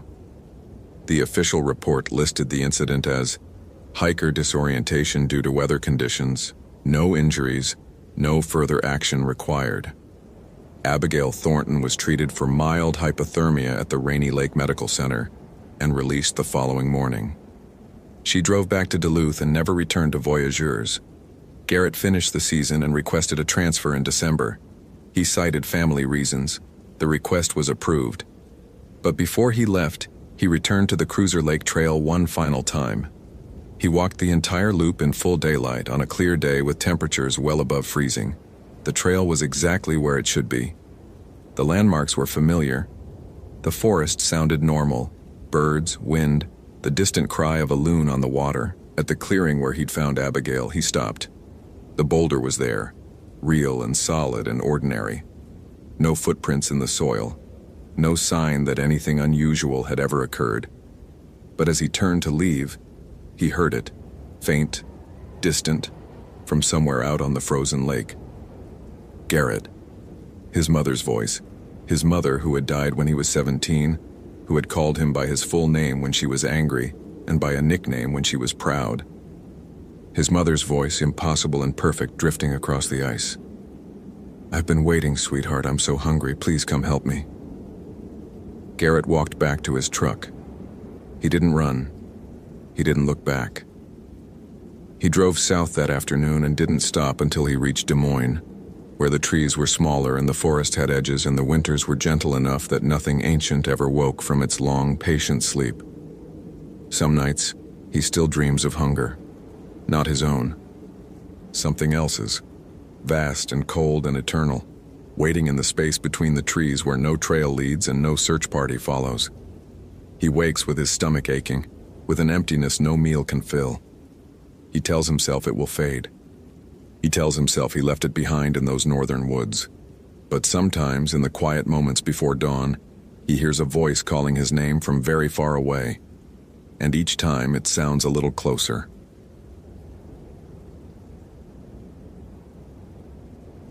Location: Congaree National Park, South Carolina. Date: November 18, 2011. And the morning mist clung to the surface of Cedar Creek like something alive, curling between the knees of bald cypress trees that rose from the black water in silent congregation. Derek Rawlings stood on the elevated boardwalk near the Harry Hampton Visitor Center, coffee thermos warming his palms, and watched the swamp wake up. November had been strange this year, warm and wet, the air thick with humidity that belonged to August rather than the edge of winter. The forecast called for storms by evening, a system pushing up from the Gulf that would drop several inches of rain on ground already saturated from weeks of flooding. The water table sat high, transforming the forest floor into a mirror that reflected the massive loblolly pines and ancient hardwoods in perfect, unsettling symmetry. He had worked Congaree for 7 years now, long enough to know its moods and rhythms, the way the light changed through the canopy at different seasons, the particular silence that settled over the bottomland when the barred owls stopped calling. This was the largest intact old-growth bottomland hardwood forest left in the country, over 26,000 acres of primordial swamp that looked much as it had before Europeans ever set foot on this continent. The trees here were champions, State and national record holders, some of them, rising 150 feet or more into a canopy so dense that summer visitors often remarked it felt like twilight even at noon. Derek loved this place in a way he found difficult to articulate, a bone-deep appreciation for its antiquity, its indifference to human concerns, the way it simply continued existing as it had for millennia while the world outside changed beyond recognition. He finished his coffee as the first hints of true daylight began to filter through the mist. The morning routine was second nature now. Check the weather radio, review the overnight logs, verify that the trail condition boards were updated to reflect current water levels. The Weston Lake Loop Trail was closed due to flooding, had been for 2 weeks, but the boardwalk loop and the first mile of the Bluff Trail remained accessible.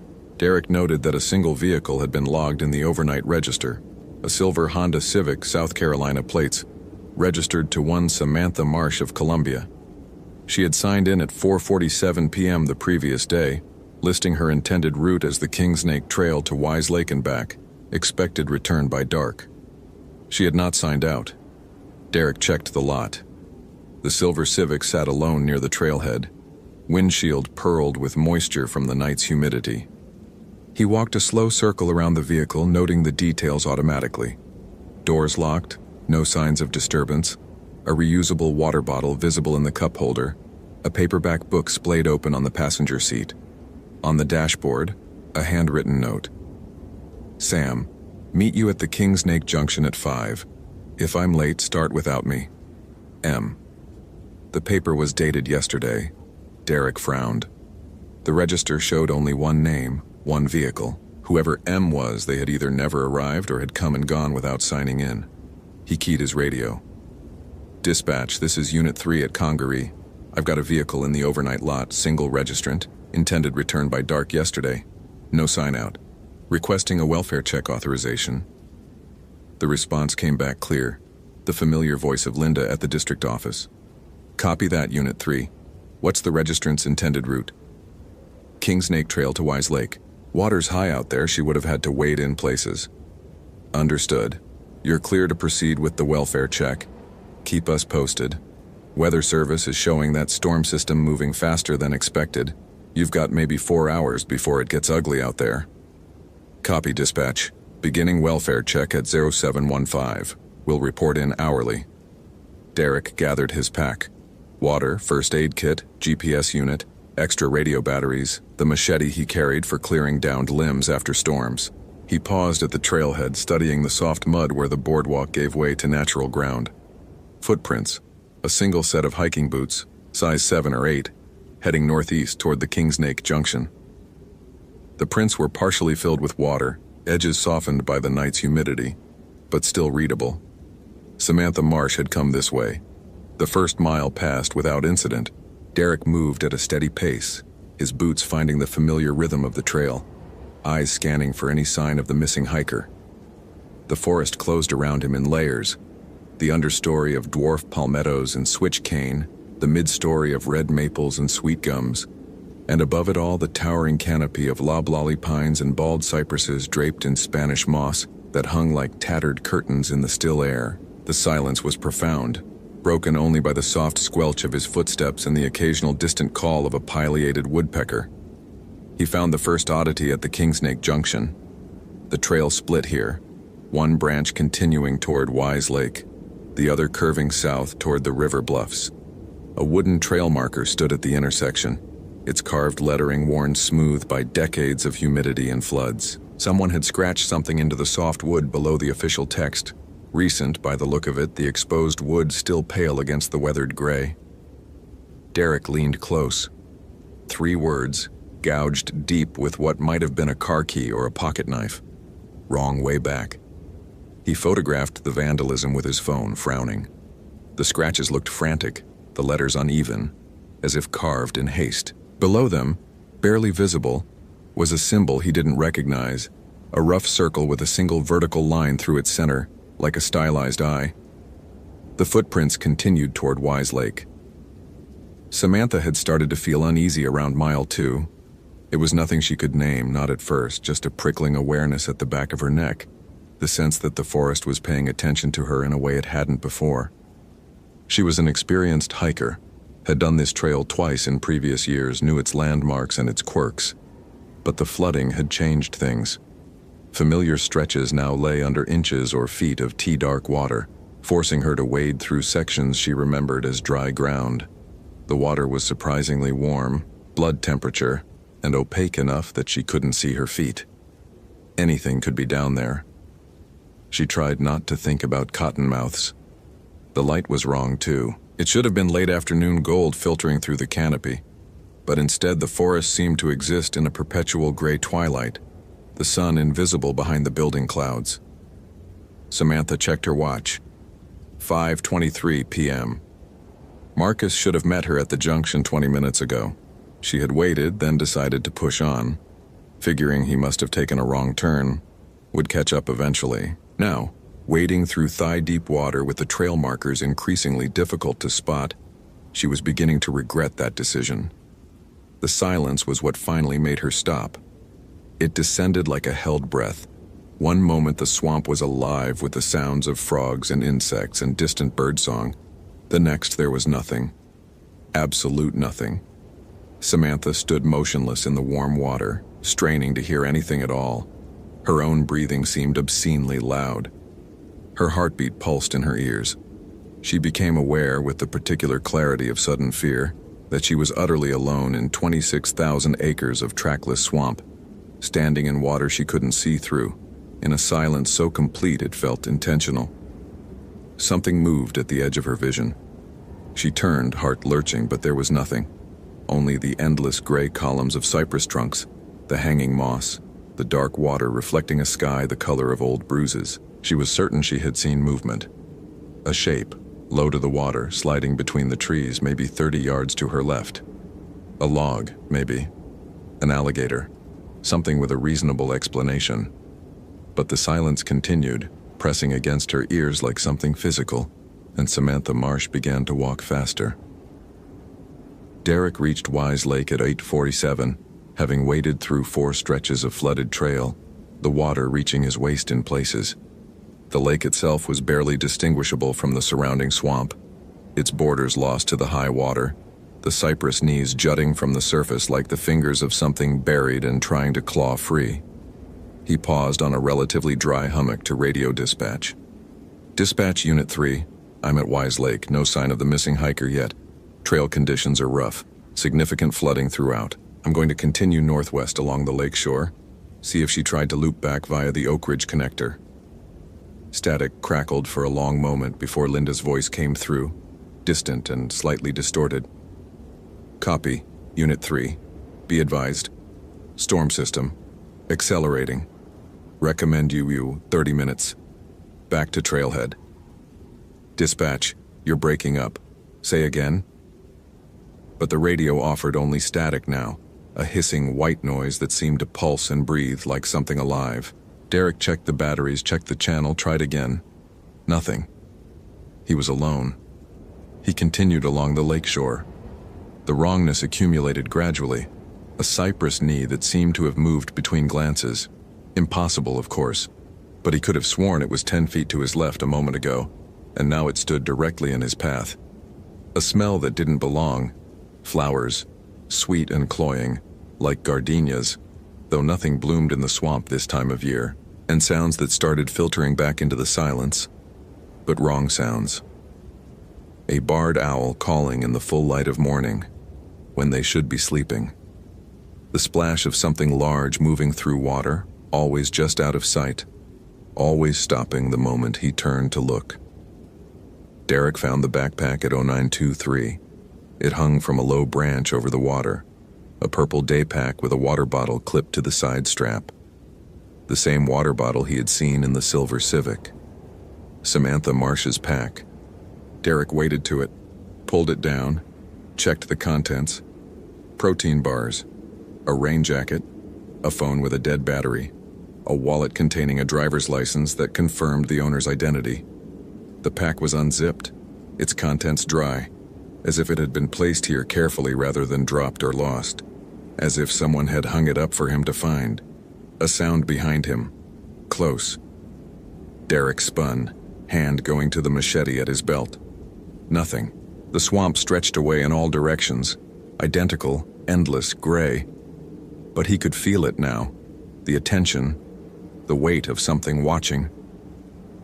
His grandmother had grown up in these parts, had told him stories when he was young, stories about the things that lived in the low-country swamps, the spirits that walked the lonely places. He had dismissed them as folklore, the superstitions of an older generation. But standing here now alone in the flooded forest with a missing woman's backpack in his hands and something watching from the gray spaces between the trees, he found himself remembering. The Platt-Eye. That's what his grandmother had called them. Spirits that could take any shape. A dog, a cat, a pig, a shadow with no source.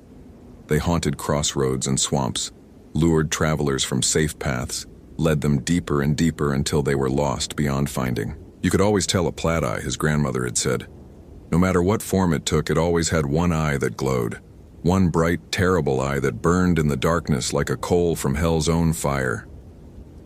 "Don't be stupid," Derek muttered to himself. He was a park ranger, a professional. There were rational explanations for everything.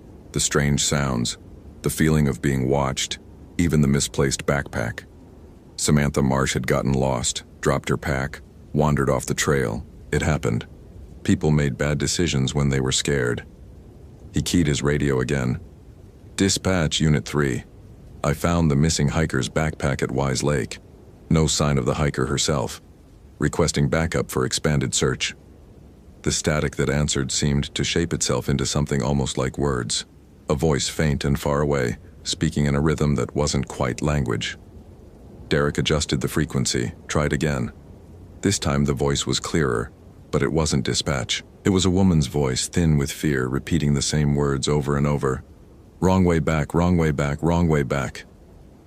Samantha had stopped running. There was no point anymore. She stood in a clearing she didn't remember reaching, surrounded by cypress trees so massive they seemed to hold up the sky. The water here came only to her ankles, but she couldn't remember the last time she had seen anything like solid ground. She had been waiting for what felt like hours, following a path that kept changing, trail markers that appeared where there had been none and vanished when she turned her back. The silence had lifted, replaced by sounds, but the sounds were wrong. Her own voice, calling out from somewhere ahead. Marcus's laugh, distant and echoing, coming from everywhere and nowhere. And underneath it all, the soft splash of something moving through the water, circling, patient, always just out of sight. She had seen it once, an hour ago, or a day ago, or a minute. Time had stopped meaning anything in this gray, eternal twilight. A shape between the trees, low and dark, moving with a liquid grace that no natural animal possessed. A dog, she had thought at first. A big black dog lost in the swamp like her. She had called out to it, desperate for any company, any proof that she wasn't alone. It had turned to look at her. One eye. One single eye, burning with a light that hurt to look at. A phosphorescent glow that left after images swimming in her vision. Not a dog. Not any kind of animal she knew. Something wearing the shape of an animal the way a person might wear a coat. Ill-fitting, wrong. A disguise that didn't quite conceal what moved beneath it. It had smiled at her. Dogs don't smile. But this thing had smiled. And then it had melted back into the shadows between the trees, and Samantha had run. Now she stood in the clearing, exhausted beyond thought, and understood that running had accomplished nothing. The clearing hadn't existed until she stopped. She was certain of that. The swamp had created it for her, or the thing in the swamp had, a little pocket of almost dry ground where she could rest and wait for whatever was going to happen next. "What do you want?" Her voice came out as a croak. "What do you want from me?" The swamp didn't answer, but she felt the attention sharpen, felt the weight of that single burning eye focusing on her from somewhere in the gray, and Samantha Marsh began to cry. Derek found the clearing at 10:34. He didn't remember how he had gotten there. The last clear memory he had was of wading through chest-deep water, following what he thought were fresh footprints in a muddy hummock. Then the mist had thickened, and the trees had closed in. And somehow he was here, standing at the edge of a circular clearing that seemed impossibly dry, impossibly bright, as if a column of sunlight had broken through the permanent overcast to illuminate this one small space. Samantha Marsh stood in the center of the clearing. She was facing away from him, motionless, her hiking clothes soaked and muddy. Derek felt a surge of relief so intense it nearly buckled his knees. "Samantha? Ms. Marsh? I'm Derek Rawlings, park ranger. I'm here to help you."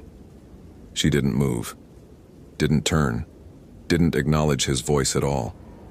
He stepped into the clearing.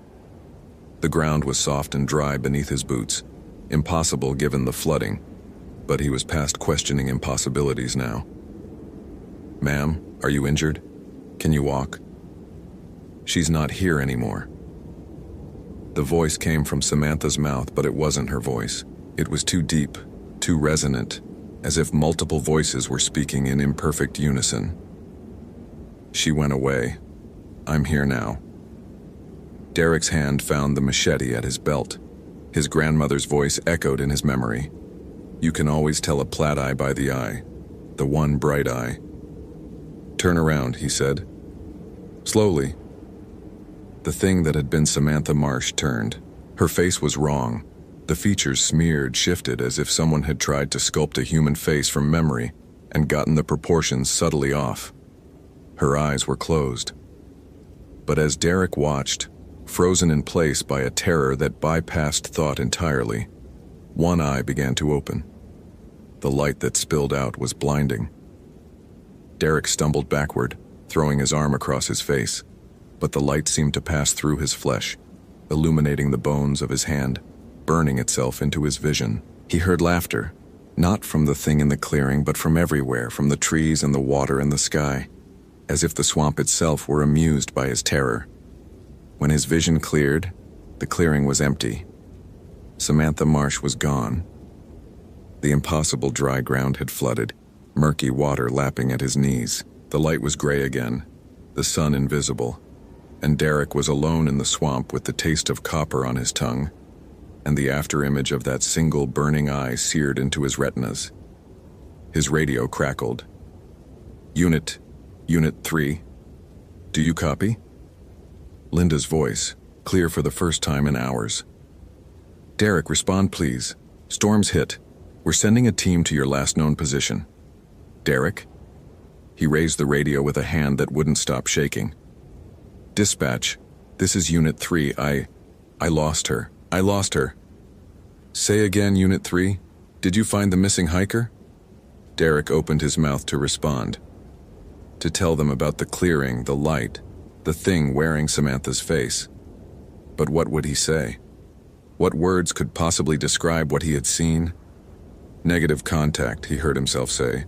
"Lost the trail in the flooding, returning to trailhead." He began the long wade back, not looking at the trees, not listening to the sounds that followed him. The soft splashes, the distant laughter, the voice that might have been Samantha's calling his name from somewhere impossibly far away. They found Samantha Marsh's body 3 days later, when the floodwaters finally receded. She was discovered a quarter-mile from the Kingsnake Junction, seated at the base of an ancient cypress with her hands folded neatly in her lap. The official cause of death was exposure complicated by dehydration. She had apparently become disoriented in the flooding, lost the trail, and succumbed to the elements before help could arrive. A tragic accident. The kind of thing that happened in wilderness areas, even to experienced hikers. The coroner's report noted one anomaly. Her eyes were open at the time of death, fixed on something in the middle distance, her expression one of absolute terror. But eyes sometimes opened post-mortem. Expressions meant nothing. These details weren't included in the public findings. Derek Rawlings transferred to Grand Canyon the following spring. He told his supervisors it was for the career opportunity, the chance to work a bigger park, a more prestigious posting. He told himself he was ready for a change, that 7 years in the same place was enough for anyone. He never told anyone about the clearing, or the light, or the thing that had turned to face him wearing a dead woman's shape. But sometimes late at night in his quarters overlooking the canyon's rim, he wakes from dreams of flooded forests and burning eyes. Sometimes he hears his grandmother's voice, telling stories he dismissed as folklore. Sometimes he looks out at the vast darkness of the canyon and sees, or imagines he sees, a single point of light moving among the shadows. Patient, watching, remembering. The Plaid Eye never forgets, his grandmother used to say. Once it sees you, it knows you. And it will wait. Derek doesn't know if that's true. He doesn't know if what he saw in the Congaree swamp was a spirit, a hallucination, or something else entirely. He only knows that some nights, when the wind through the canyon sounds almost like laughter, he checks that his doors are locked. 3 times, always 3 times. And still he lies awake until dawn, watching the darkness, waiting for the eye to open.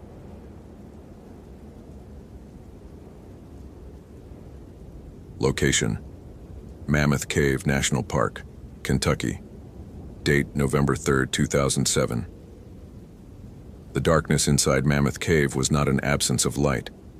It was a presence, something thick and patient that pressed against Kevin Marsh's headlamp like a living thing, testing the boundaries of its cage. 20 years he had worked these passages, and he had never grown accustomed to that particular quality of underground blackness, the way it seemed to have weight and texture and intention. He stood at the entrance to the historic section, checking his gear for the 3rd time that morning. Helmet with primary and backup lights, knee pads, elbow pads, the worn leather gloves that had seen him through more rescues than he cared to count. His pack held 200 feet of static rope, a basic med kit, emergency rations, and the handheld radio that connected him to the surface, his lifeline to the world above. The cave's natural entrance yawned before him, exhaling air that held steady at 54 degrees regardless of season, carrying the smell of ancient limestone and something else beneath it, something mineral and old that defied description. 7 more days. That was what Kevin kept telling himself as he performed his morning inspection of the tourist route. 7 days until retirement, until he could hand over his keys and his radio and his intimate knowledge of these passages to someone younger, someone who still found the darkness exciting rather than oppressive. He had put in his 20 years with the National Park Service, the last 15 specifically with Mammoth Cave's Search and Rescue Division. He had pulled 11 people out of restricted areas where they had no business being. He had recovered 4 bodies from places the map said didn't exist. He had earned his rest. The cave system stretched beneath the Kentucky hills like the root structure of some impossible tree. Over 400 miles of surveyed passages, with estimates suggesting twice that remained undiscovered. Tourists saw perhaps 2 miles of it. The safe parts, the lit parts, the sections where the NPS had installed handrails and concrete paths and emergency phones every 100 yards. But Kevin knew the other mammoth, the one that existed beyond the locked gates and warning signs. He knew the crawlways that narrowed to 18 inches. He knew the vertical drops that plunged into darkness so complete, your headlamp beam simply vanished, swallowed before it could find a bottom. He knew the places where the cave breathed, where air currents shifted for no discernible reason, where sounds caved in ways that made distance and direction meaningless. He knew, too, the stories. Every cave system had them, tales passed down from the old-timers, from the saltpeter miners who had worked these passages during the War of 1812, from the tuberculosis patients who had lived and died in the cave's constant climate in the 1840s. Stories about sounds that had no source, about voices calling from passages that led nowhere, about the knocking. Kevin had heard it himself, twice in 20 years. A rhythmic tapping from somewhere deep in the rock, too regular to be natural, too distant to locate. The old Cornish miners who had worked America's caves and mines in the 19th century had a name for the spirits that made such sounds: Tommyknockers. Sometimes helpful, warning of cave-ins and gas pockets. Sometimes not. Sometimes they knocked to lure you deeper, to draw you into passages that collapsed behind you, to guide you toward drops you couldn't see until you were already falling. Kevin didn't believe in Tommyknockers. He was a professional, a man of ropes and carabiners and radio protocols. But he respected the stories because the stories were really about the cave itself, about how it could trick you, disorient you, make you trust sounds that meant nothing and ignore warnings that meant everything. The cave was patient. The cave remembered. And the cave, in its own mineral way, was hungry. His radio crackled. "Kevin, this is Surface. You copy?" He keyed the mic. "Surface, Kevin. Good copy. Starting my inspection of the historic route now. Should be topside by 1100. Copy that.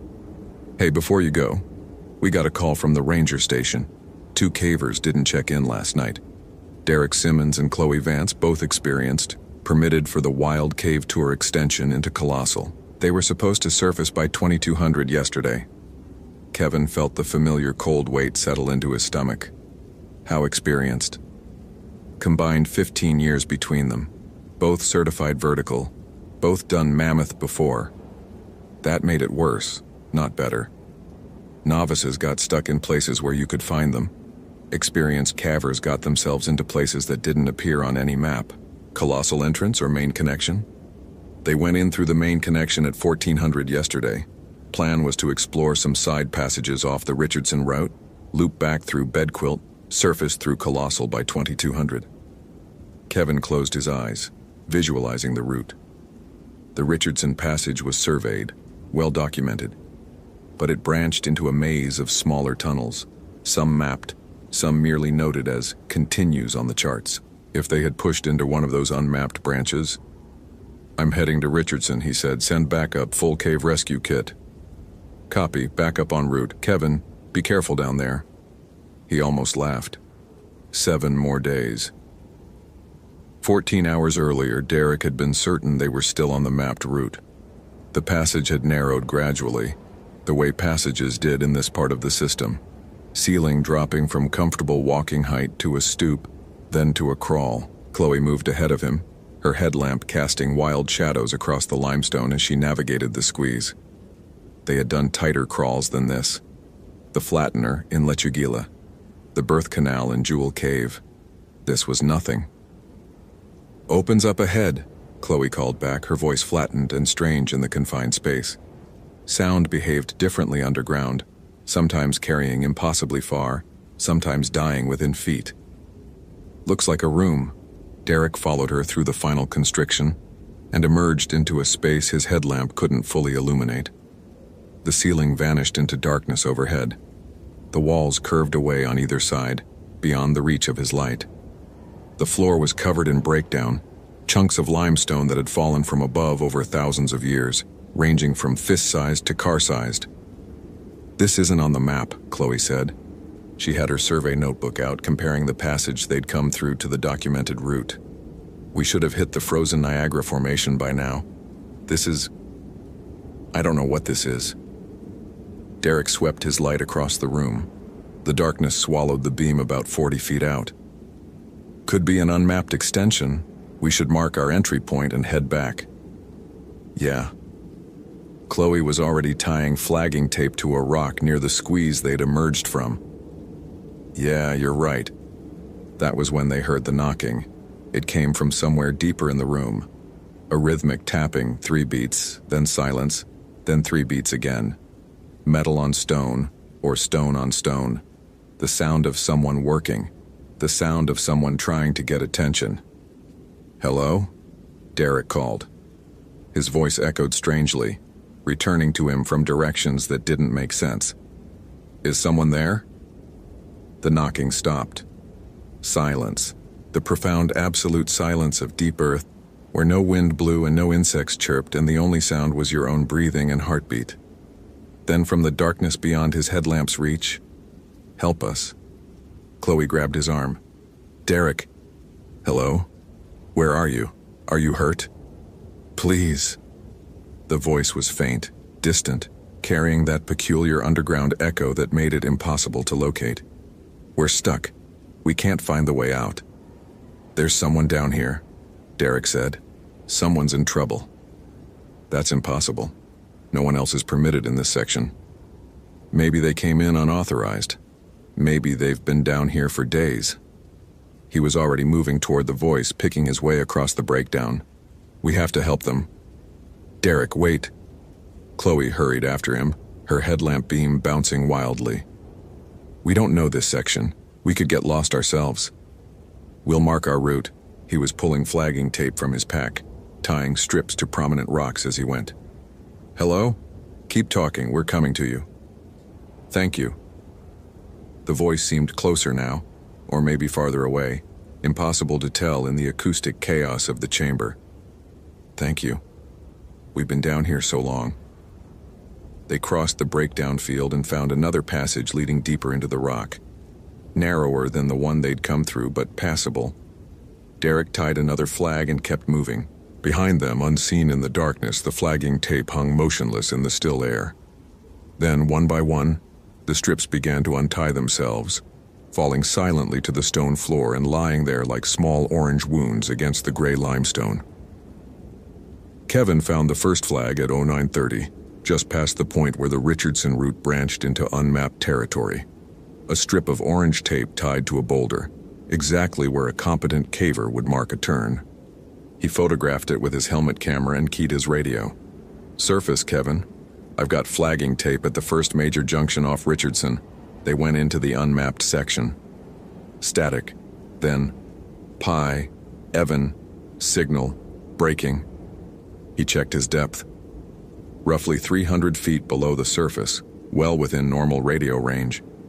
But the limestone played tricks with signals, creating dead zones and bounce points that shifted with humidity and air pressure. Surface, say again? Back up. 20 minutes, careful. Copy. Proceeding along their marked route. Kevin out. He followed the flags deeper. The passage narrowed, forcing him to crouch, then crawl. His headlamp beam caught another strip of orange tape ahead. But something was wrong. The tape lay on the ground, not tied to anything. He picked it up. The knot was still intact, tied in a loop around nothing, as if whatever it had been secured to had simply ceased to exist. Kevin had been in enough caves to know that tape fell off sometimes. Rocks shifted, knots worked loose. But this tape hadn't fallen from above. It was lying flat, undisturbed, in the middle of the passage. He pushed the thought aside and kept moving. The crawlway opened into a larger space, a room he didn't recognize, filled with breakdown, ceiling lost in darkness overhead. More flags dotted the floor, all of them untied, all of them lying in neat loops, as if carefully removed and placed. Derek? Chloe? His voice echoed back at him from a dozen directions. Park Service, can you hear me? Silence. Then, from somewhere deeper in the room, a sound. 3 knocks, evenly spaced. A pause. 3 more knocks. Kevin's blood went cold. Derek, is that you? Knock twice if you can hear me. 3 knocks. Pause. 3 knocks. The same rhythm exactly. Mechanical in its precision. He swept his light across the chamber, searching for the source. The beam found nothing but stone and darkness. The same darkness that seemed to lean in at the edges of his vision, pressing closer whenever he wasn't looking directly at it. I'm coming to you, he called, moving toward the sound. Keep knocking so I can find you. 3 knocks. Closer now. Or maybe not. Distance was meaningless here. Direction a lie the cave told to lure you deeper. He found another passage on the far side of the chamber, smaller than the first, requiring him to belly crawl. The knocking continued, always ahead, always the same rhythm. His elbows scraped against limestone. His pack caught on a projection and he had to back up, turn sideways, force himself through. The passage opened suddenly into a vertical shaft. Kevin stopped at the edge, his headlamp beam falling away into nothing. He grabbed a loose rock and dropped it into the darkness. 1 second, 2 seconds, 3, 4, 5. The clatter of impact, impossibly far below. The knocking came again, from the shaft, from the darkness below. Help us! A voice rising from the depths, a man's voice. Derek? Please, we fell, we can't climb out. How far down are you? Please help us. Derek, I need to know how far down. Can you see my light? Silence. Then the knocking again. 3 beats, pause, 3 beats. But now it came from behind Kevin as well. From the passage he'd just crawled through. From somewhere in the rock itself. He backed away from the edge of the shaft. The knocking surrounded him now, coming from every direction. From the walls and ceiling and floor. A cacophony of rhythmic tapping that built and built until it was all he could hear. 3 knocks. 3 knocks. 3 knocks. Overlapping. Echoing. Impossible. Kevin ran. He didn't remember the crawlway being so long. He didn't remember the ceiling being so low, scraping against his back, forcing him to flatten himself against the stone and pull forward with his fingernails. The darkness pressed in from all sides, his headlamp beam shrinking, the batteries failing. No, not failing, something else, something drinking the light. He burst into the breakdown chamber and scrambled to his feet. The knocking had stopped. The silence was absolute. His radio crackled. Kevin. Static. Kevin, do you copy? He grabbed the mic with shaking hands. I'm here. I'm in an unmapped chamber off Richardson. I need immediate backup. The cave. He stopped. What could he possibly say? Kevin, we're receiving strange signals from your position, audio interference. It sounds like... A pause. It sounds like someone knocking. Get back up down here. Now. Copy. Team is 10 minutes out. Kevin, what's happening down there? He didn't answer. Because at the far end of the chamber, at the very edge of his headlamp's diminished reach, he could see 2 figures standing motionless in the darkness. A man and a woman. Derek and Chloe. They stood unnaturally still, their headlamps dark, their faces turned toward him. Derek, Chloe, thank God, are you hurt? They didn't move, didn't speak, just stood there, 50 feet away, in that absolute stillness that the human body isn't capable of. Can you hear me? The figures tilted their heads. Both of them simultaneously at exactly the same angle, an angle that human necks shouldn't achieve. Kevin's light flickered. In the strobe of dying illumination, the figures were closer, 30 feet now. He hadn't seen them move. Help us, Kevin. Chloe's voice, but wrong, the cadence off, the syllables evenly spaced like the knocking. We've been down here so long, we've been waiting for you. His light flickered again, 20 feet. We knew you'd come. They always come. They hear the knocking and they come down to help and then they stay. They all stay, Kevin. Everyone stays. The light died. In the absolute darkness of the deep earth, Kevin heard them moving toward him, heard the scrape of something against stone. Too many limbs, wrong shapes, things that had learned to wear faces like masks. He heard the knocking start again, from inside the walls, from inside his own skull, a rhythm that had been old when the cave was young. And then, impossibly, his backup light clicked on, the secondary system he'd forgotten about, and the chamber was empty. No figures, no movement, just stone and darkness and silence. Kevin ran for the surface. They found Derek Simmons' body 3 days later at the bottom of the vertical shaft. The fall had killed him instantly. Chloe Vance was discovered 100 yards deeper, in a passage that the rescue team swore hadn't existed on their first sweep. She was curled in a fetal position in a space barely large enough to hold her. Her headlamp was still on, the battery somehow full despite having run for over 70 hours. Her eyes were open. Her mouth was frozen in mid-word. The coroner listed the cause of death as dehydration and exposure. He made no mention of her expression, that look of absolute transcendent terror that the mortician had to work for hours to relax before the family could view the body. Kevin gave his statement. He described finding the flags following them into the unmapped section, hearing sounds that could have been the victims calling for help. He did not describe the knocking. He did not describe the figures he had seen or hadn't seen in his flickering light. He did not describe the way Chloe's voice had sounded, coming from the darkness. That wrong rhythm, those evenly spaced syllables, like something that had learned human speech from listening to echoes. He put in for immediate retirement that afternoon. Medical leave, they called it. Psychological stress following a failed rescue operation. His supervisor approved it without question. Kevin Marsh never entered a cave again.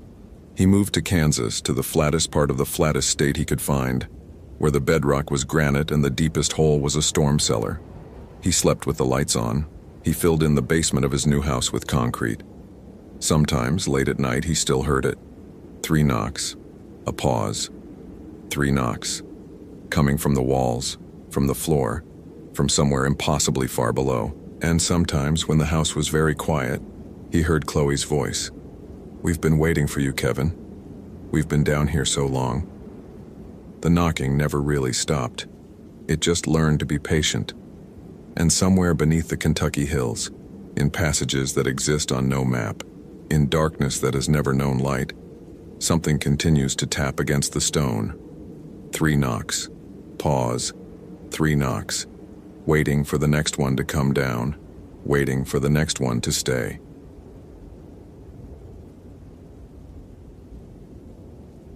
Location: Boneyard Marsh Wildlife Refuge, Louisiana. Date: August 27, 2019. The heat was a living thing in the bayou, pressing against Samantha Reyes's skin like wet cloth even at 9 in the evening.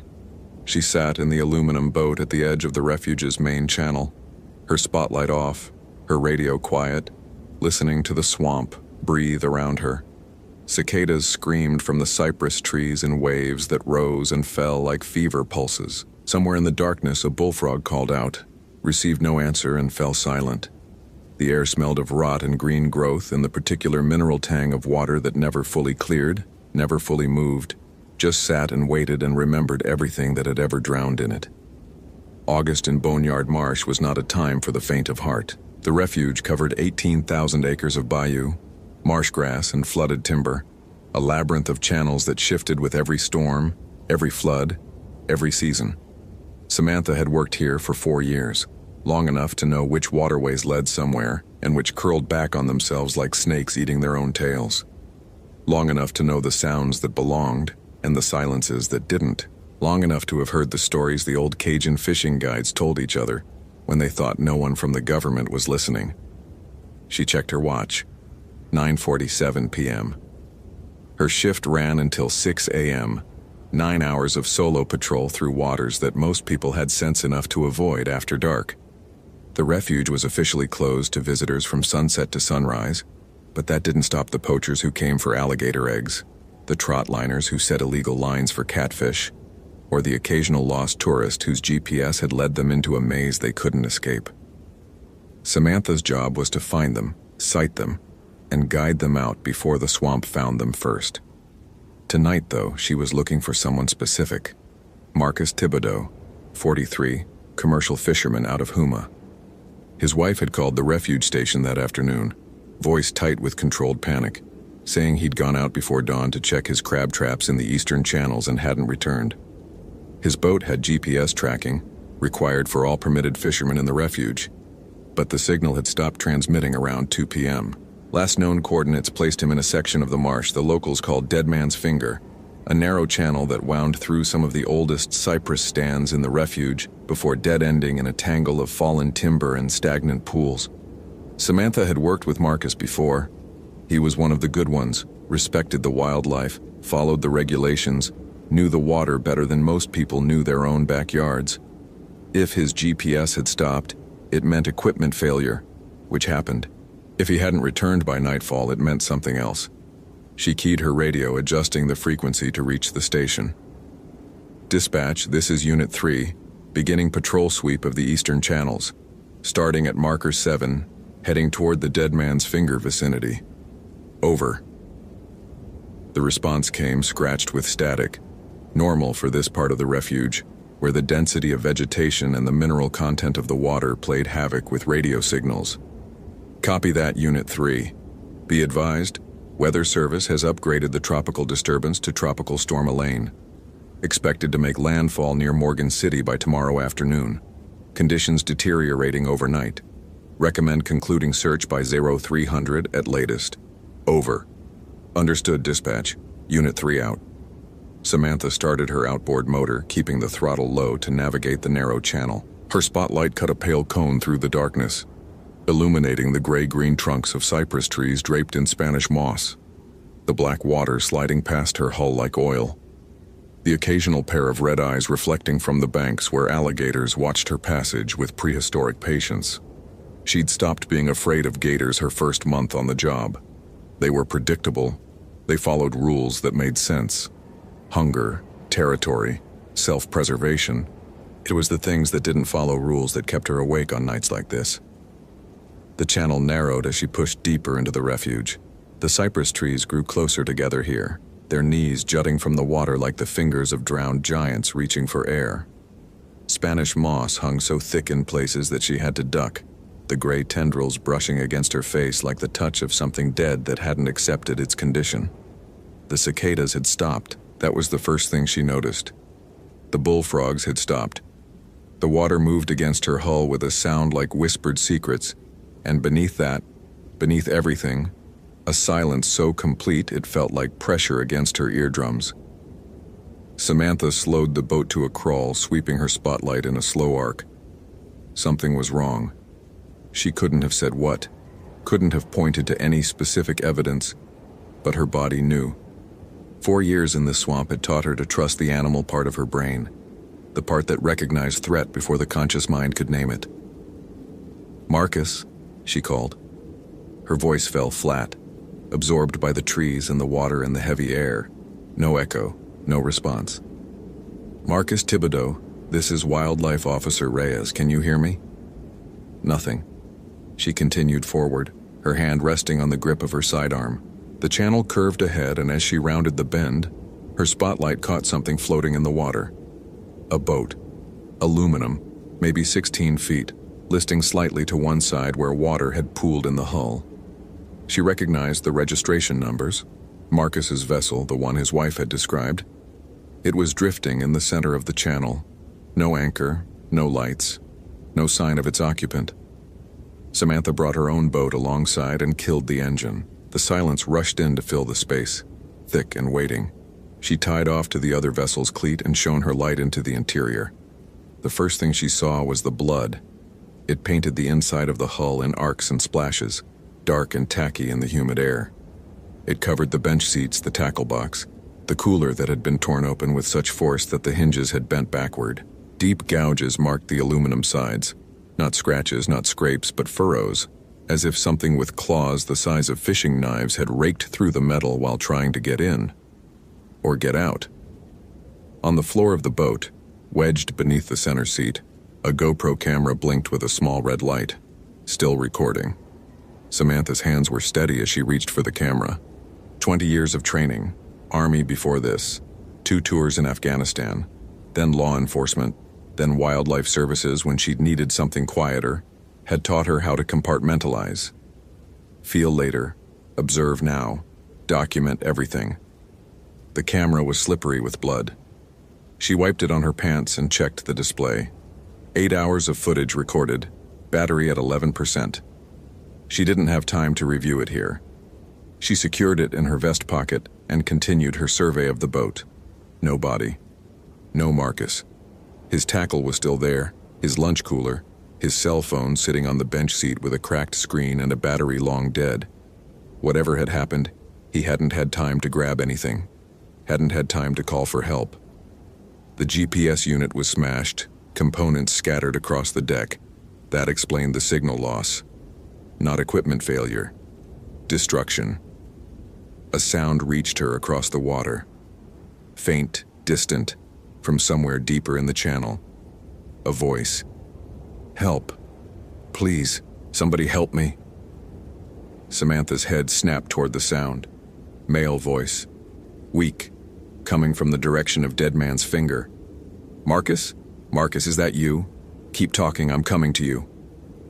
"Please. I'm hurt. I can't move. Please help me." She cast off from the drifting boat, started her engine, and pushed deeper into the channel. The logical part of her mind was already cataloging the problems with this situation. The blood, the damage, the impossibility of someone surviving whatever had caused it. But the voice was real, was human, was begging for help in the darkness. She'd heard dying men before. This sounded like a dying man. The channel narrowed further until branches scraped both sides of her boat. Her spotlight barely penetrated the darkness ahead. The cypress trees had grown so dense that they formed a canopy overhead, blocking even the faint glow of the clouded sky. The air was different here. Thicker, older, carrying a smell that wasn't just swamp rot. Something muskier, something that made the primitive part of her brain want to turn around and run. "Help me. Please. I'm so cold." The voice was closer now, just ahead, maybe 50 yards, where the channel opened into a wider pool. Samantha pushed forward, ignoring the scrape of branches against the hull, ignoring the way her skin had broken out in goose flesh despite the 90-degree heat. She emerged into a clearing in the cypress forest, a pool of black water perhaps 100 feet across, surrounded by the skeletal shapes of dead trees that had drowned decades ago when the water levels changed. Moonlight filtered through a gap in the clouds, painting everything in shades of silver and shadow. In the center of the pool, standing waist-deep in the water, was a figure.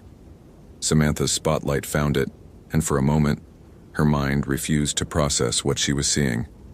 It looked like a man. The proportions were mostly right: 2 arms, 2 legs, a head with something like a face. But everything was wrong. The limbs were too long, jointed in places that human anatomy didn't allow. The skin, if it was skin, had a grayish cast, slick with water or something else, covered in patches of coarse hair that stood out against the smooth flesh like fungal growth. The face. The face was Marcus Thibodeau's face. Samantha recognized him from the photo his wife had provided. The same broad forehead, the same thick mustache, the same gap between his front teeth. But the face sat wrong on the skull beneath it, stretched, distorted, like a mask made for a different shape of head. And the eyes that looked at her from that familiar face were not Marcus's eyes. They were yellow, they were hungry. They held an intelligence that was ancient and alien and utterly without mercy. "Help me," the thing said with Marcus's voice. "I'm so cold." And then it smiled with too many teeth. Marcus Thibodeau had known something was wrong the moment he entered Dead Man's Finger that morning. The channel was his regular route. He'd been running it for 15 years, knew every snag and sandbar, every spot where the big catfish liked to congregate. But that morning, the water had felt different, heavier, watching. He'd ignored the feeling. 43 years in these swamps had taught him that imagination was a fisherman's worst enemy. You started jumping at shadows, you'd never get any work done. So he'd motored on, checking his traps, pulling up decent catches of blue crab that would fetch good prices at the market in Houma.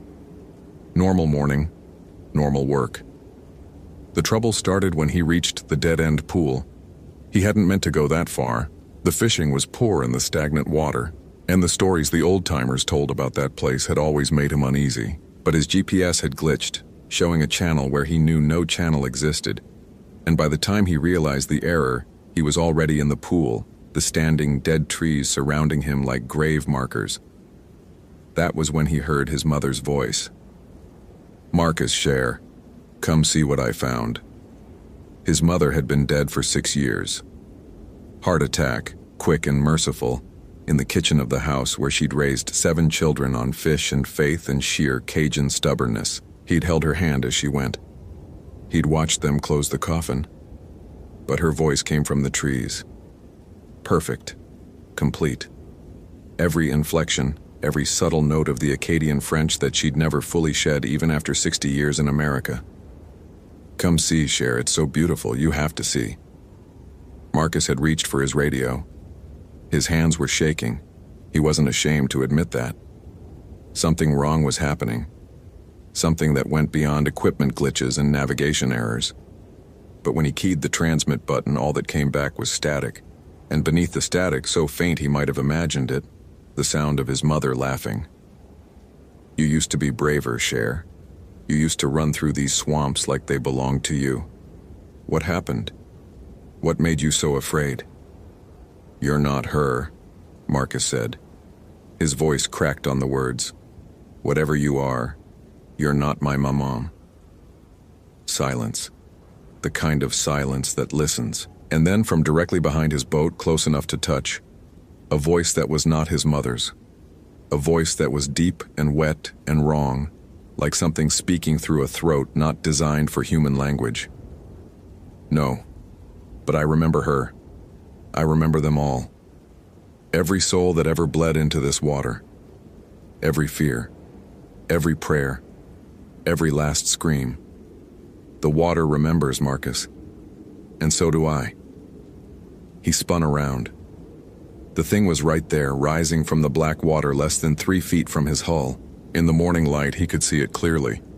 The impossible proportions, the matted fur, the face that shifted and changed like reflections on disturbed water, cycling through features he almost recognized. His mother, his father, his brother who'd drowned at 16 in a storm that had come out of nowhere. All of them, wearing that face like masks it was trying on for size.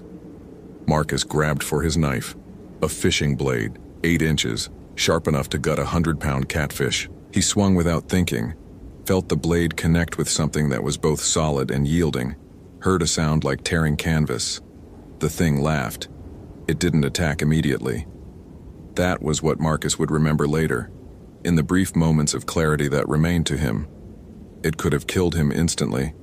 He understood that now.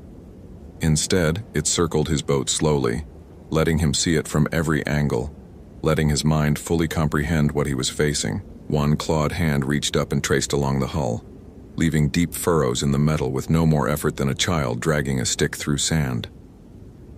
"You're not the one I want," it said. Its voice had settled into something that sounded almost human now. Almost, but not quite. The rhythms were wrong, the pauses in the wrong places. "But you'll do. For now. For bait." It moved faster than anything that size should have been able to move. One moment it was in the water beside the boat. The next it was on top of him, its weight crushing him against the deck, its breath hot and rank against his face. Up close, the yellow eyes held depths that his mind couldn't process, layers of intelligence, of memory, of hunger that stretched back centuries. "Your people have a name for me," it whispered. "Rougarou. Loup-garou. The wolf that walks like a man. But I was here before your people, before their names, before their little god with his little rules. I am what the swamp dreams when it sleeps, and tonight the swamp is hungry." Pain exploded through Marcus's body as claws tore into his shoulder, his chest, his side. He screamed, couldn't help it, couldn't hold it back, and the thing drank in the sound like wine. "Scream louder," it said. "She needs to hear you. She needs to come." She. The thing wasn't hunting him. It was hunting someone else. He was just the lure. Marcus felt his blood running hot across the deck, felt his vision beginning to narrow at the edges. The GoPro on his vest was still running. He'd turned it on that morning to record his catch, to show his grandchildren, and some part of his fading consciousness hoped that whoever found it would understand, would know what was out here, would stay away. "Tell me your sins," the thing said almost gently. "Tell me what you carry. I want to know who you are before I wear your face." Marcus closed his eyes. His lips moved in a prayer his mother had taught him, words in a French older than Louisiana, older than America, a prayer against the loup-garou that the Acadians had brought with them across the ocean because they knew, they had always known, that some monsters followed you wherever you went. The thing laughed again. "That won't save you, Cher," it said in his mother's voice. "Nothing saves anyone out here. The water always wins." Samantha's gun was in her hand before conscious thought caught up with instinct. She fired 3 times, center mass the way she'd been trained, and watched the bullets strike the creature in the chest without effect. It didn't flinch, didn't bleed, just kept smiling with Marcus Thibodeau's stolen face. "That tickles," it said. "Do it again." She threw the boat into reverse, but the engine coughed and died. Flooded. The curse of these old outboards in humid conditions. She pulled the starter cord once, twice, 3 times, nothing. The thing began wading toward her in no hurry, its long arms trailing through the water like the limbs of a wading bird. "Where are you going, Cher? We're just getting acquainted." Samantha's mind raced through options. Her rifle was in the locked case under her seat. No time to get it. The radio was useless this deep in the swamp. She had a knife, a flare gun, and 20 years of survival training against something that had just shrugged off hollow point rounds like mosquito bites. The flare gun. She grabbed it from the emergency kit, aimed at the creature's chest and fired. The magnesium charge struck the matted fur and ignited with a white-hot flash. The thing screamed, a sound that was nothing human, that echoed across the water and sent birds erupting from trees half a mile away. It staggered backward, flames spreading across its torso, clawing at itself with those impossibly long arms. But even as it burned, it was still smiling. "Fire," it said, almost admiringly. "Your people learned that trick 1,000 years ago. It hurts. It always hurts. But it doesn't stop me, Cher. Nothing stops me." The flames were dying. The coarse hair that covered its body was burning away, revealing grayish skin beneath that seemed to absorb the fire, rather than be consumed by it. Samantha had maybe 30 seconds before it recovered. She grabbed her paddle and pushed off from the bank, driving her boat toward the channel she'd come through. The exit was 50 yards away. If she could make the current, if she could get the engine started, if she could reach the main channel where her radio might work. The thing exploded out of the water directly in front of her. It landed on the bow of her boat, its weight driving the front underwater, black water flooding over the deck. Up close, its face had stopped pretending to be Marcus. The features had melted into something older, something that belonged to no human lineage. A muzzle like a wolf's but wrong, teeth that interlocked in patterns no mammal had ever evolved. "I've been waiting for you," it said. "I've been waiting so long. You have something I need, something I can taste in your blood." Its clawed hand shot forward and grabbed her vest, lifting her off her feet like she weighed nothing. This close she could smell it, rot and musk and something copper bright that might have been blood. Its yellow eyes fixed on hers with terrible intelligence. "You carry guilt," it whispered. "So much guilt. All those people you couldn't save. All those orders you followed that you knew were wrong. I can feel it in you, Cher. It's delicious. It's exactly what I need." The curse. The stories she'd half listened to. The old Cajun guides talking about the Rougarou and its rules. It chose its victims based on sin. Those who had broken faith, broken vows, carried weight that bent their souls. The curse passed from person to person, but only to those who were worthy of it. "The water remembers," the thing said, "and soon you will too." It opened its mouth, wider than any human mouth could open, wider than any wolf's, and lunged for her throat. Samantha's knife was in her hand. She didn't remember drawing it. The blade punched into the creature's eye, the right one, the yellow one, and buried itself to the hilt. The thing shrieked and released her, staggering backward off the boat, clawing at the knife protruding from its socket. She didn't wait to see if it recovered. She threw herself at the engine, pulled the starter cord with every ounce of strength she had left. Once, twice. On the third pull, it caught. The outboard roared to life and she slammed the throttle forward, driving the boat toward the channel, branches whipping against her face, Spanish moss tearing at her clothes. Behind her, over the sound of the engine, she heard it screaming. And then, worse than the screaming, she heard it laughing. "Run, Cher. Run as far as you can. The water reaches everywhere. And so do I. I'll see you again, Samantha Reyes. I'll see you in your dreams." She didn't stop until she reached the station. The boat barely made it. The hull was half flooded, the engine sputtering on fumes. Dawn was breaking over the eastern horizon, painting the sky in shades of red and orange that looked too much like fire. The GoPro footage showed everything. 8 hours of recording, most of it mundane. Marcus checking traps, Marcus eating his lunch, Marcus singing along to a radio that had stopped working an hour into his trip. And then the last 40 minutes. Samantha watched it once in the station office with the doors locked and all the lights on. She watched Marcus die. Watched the thing that killed him wear his face like a mask. Watched it look directly at the camera and smile. "She's coming," it said in Marcus's voice. "I can smell her guilt from here. Tell her I'm waiting. Tell her the water never forgets." The official report listed Marcus Thibodeau's death as an alligator attack under unusual circumstances. The footage was classified not because anyone in Washington believed the truth, but because no one wanted to explain why they couldn't. Samantha was offered medical leave. She declined. She still works the night shift at Boneyard Marsh. She still patrols the eastern channels, although she never goes as far as Dead Man's Finger.